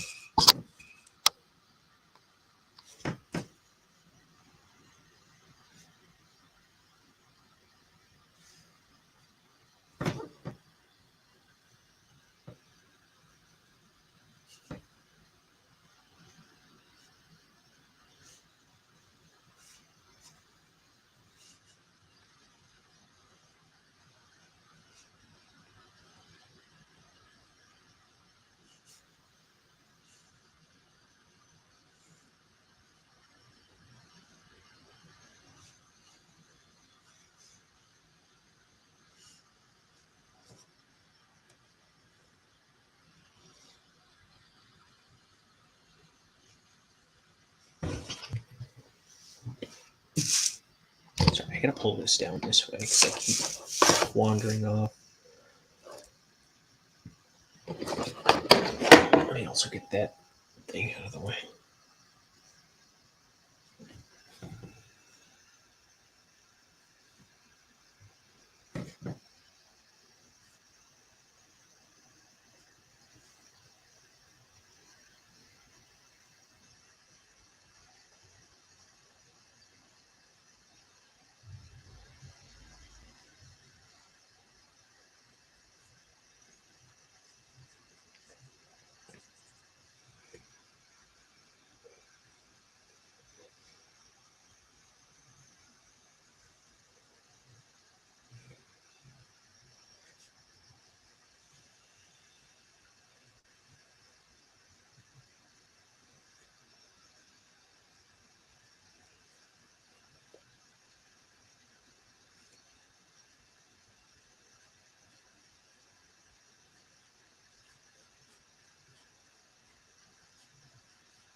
Let's see.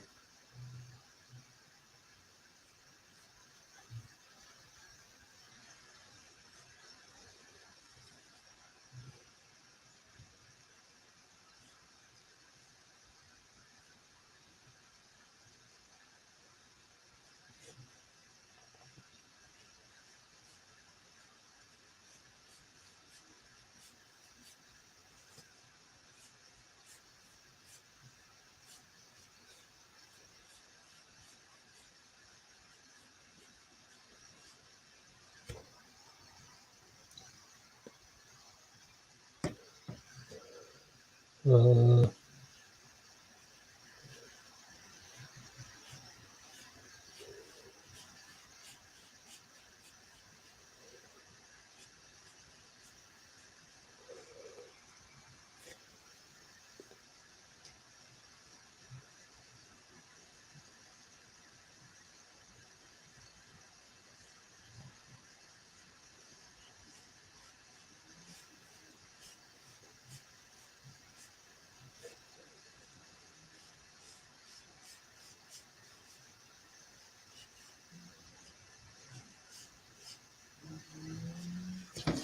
my real hair is on his hair. I wish I could say the same about my hair being on my hair. My hair's all falling off of my hair.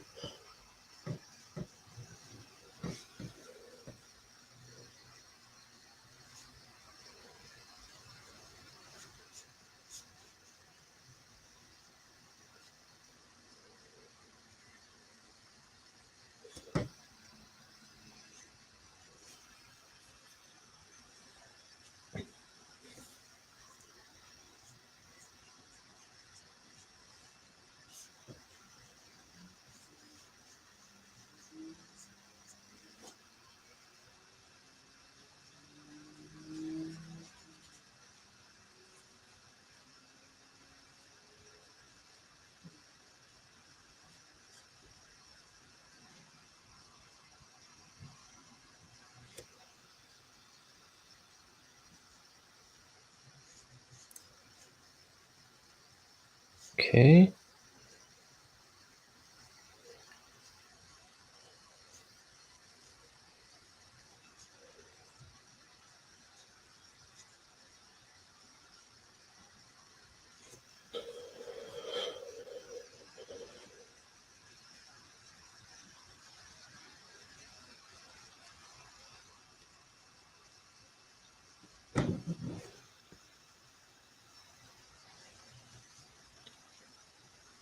Hey, Lois, remember that time when, That's what he kind of reminds me of here. Hey, Lois, diarrhea. Peter, I'm holding groceries.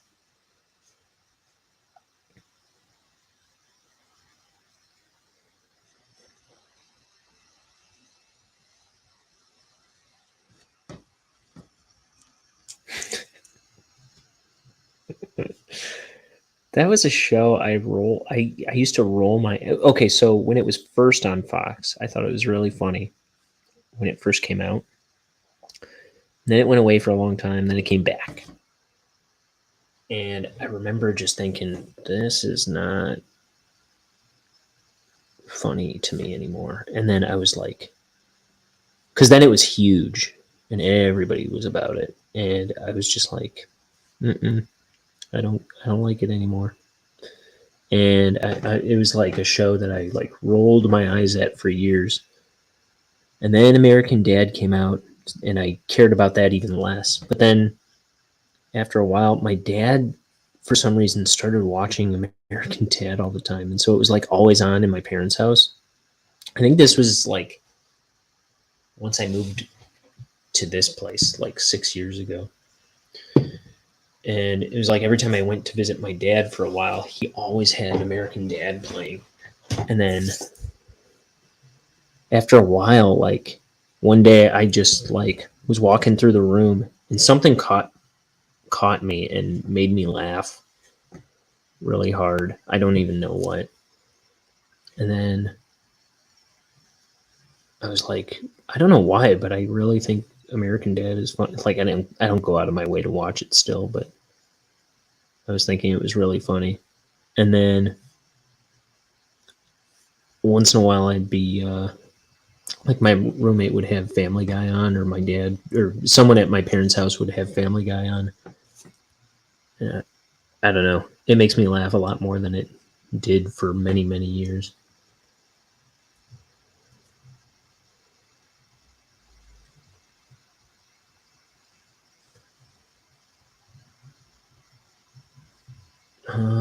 Trying to think if I should do a shadow underneath his head somehow, some way, somewhere.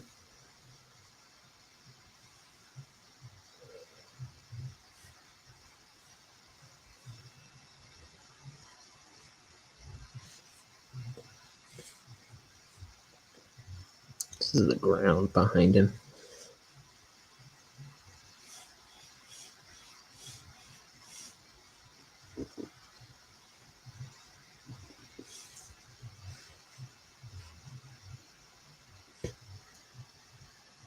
I need a tighter point on my brush.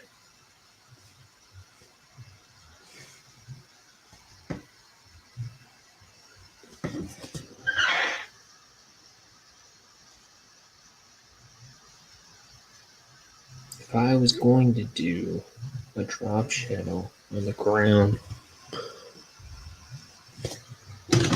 I'll rough it in with a pencil. I'm thinking I need one.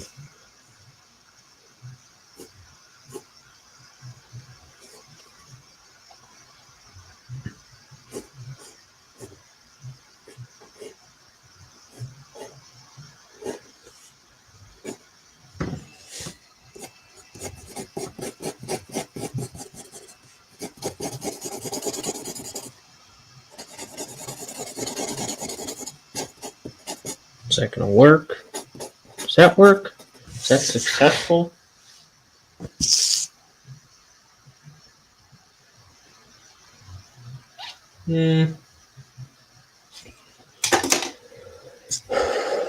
I think it's okay. I'll probably do some white line in it. It's not my favorite, but I think it's a bit better than without it.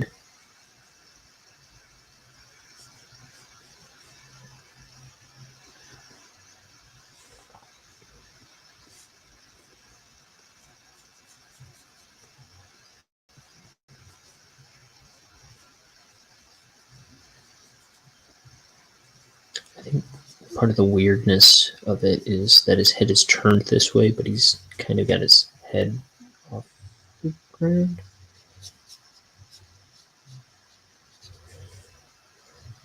Maybe I should have made it come down lower instead of go up this high.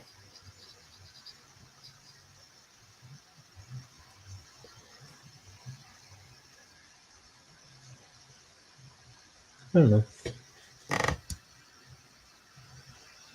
My elbow farted.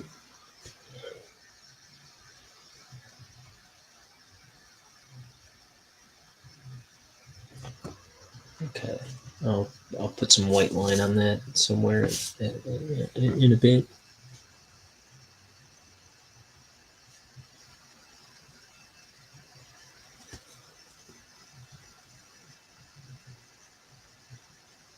Bonehead's like, oh no, I left the oven on.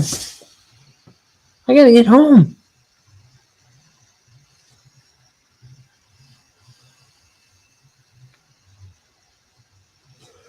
Bonehead's like, I'm missing my stories. He's like, Matlock.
Emperors and salamanders.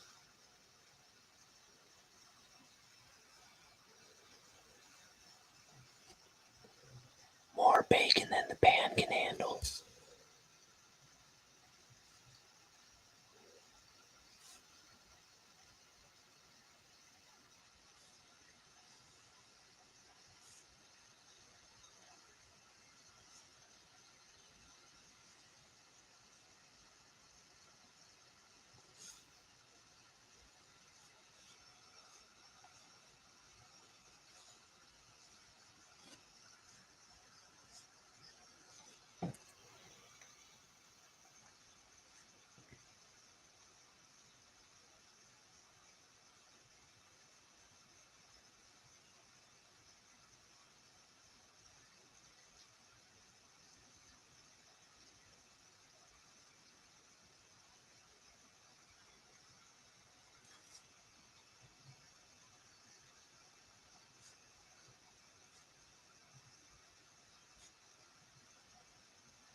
I need to come up with ideas for more TikToks and Reels.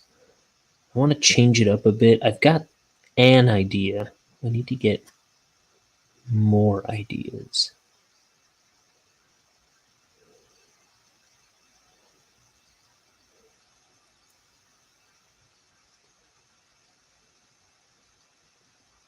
I guess I got another idea-ish.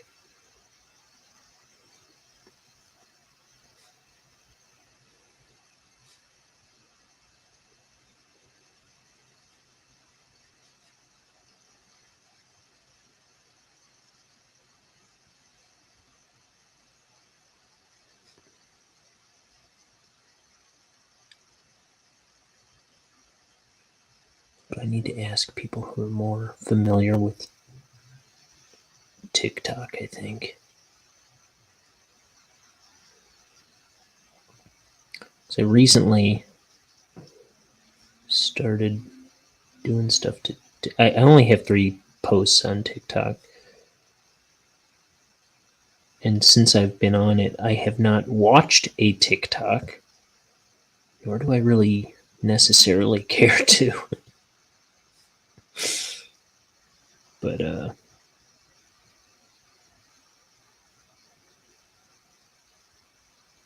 I still want to become a master of them.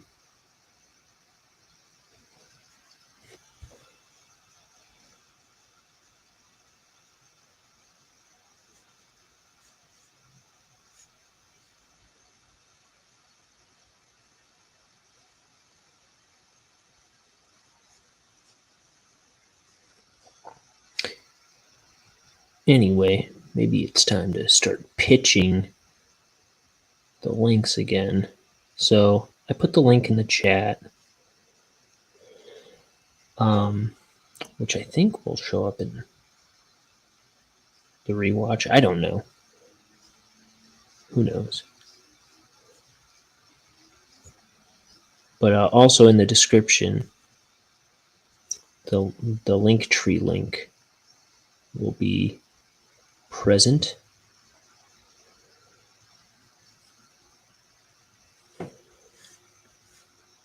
On Twitch and on YouTube, anyway. At Wrangleshank. And that's got my social media. It's got the TeePublic shop where I've got some neat t-shirt designs. I've got Ink the Book Show designs up there, and Bonehead designs up there. I have just random artwork designs. There's some cool stuff. I'm gonna leave this just stark white so I can fill it in with red or something when I do the colors. So I think this is the page. Oh, page.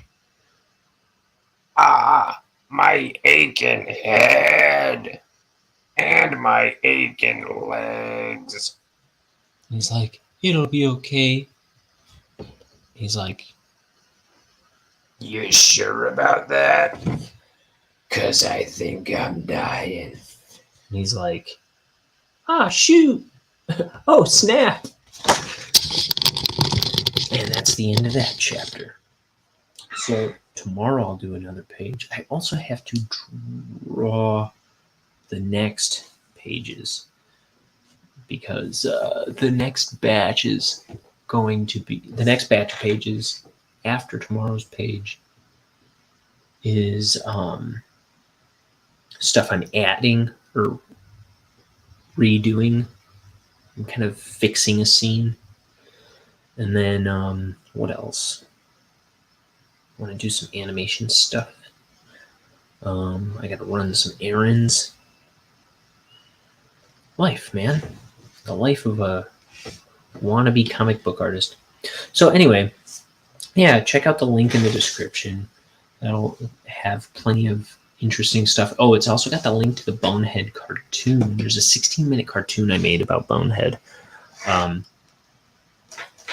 that you can watch if you care to. So, and with the TeePublic store, check it out. You don't gotta buy anything. I just want you to look. Just look. And then, yeah, otherwise, social media, stuff like that. Give it a whirl. Otherwise, you can click on some other videos on YouTube and Twitch. Give some other videos some love. And leave me comments. That'd be cute. Tell me what kind of artwork you might like to see in the TeePublic store. Give me ideas for stuff characters you'd like me to draw for Instagram and Twitter. I'm always needing ideas lately. Other than that, I'll be back tomorrow with a new page. Goodbye, everybody. Don't forget to eat your vegetables and listen to your parents. They love you and they only want what's best for you on paper. Okay, goodbye.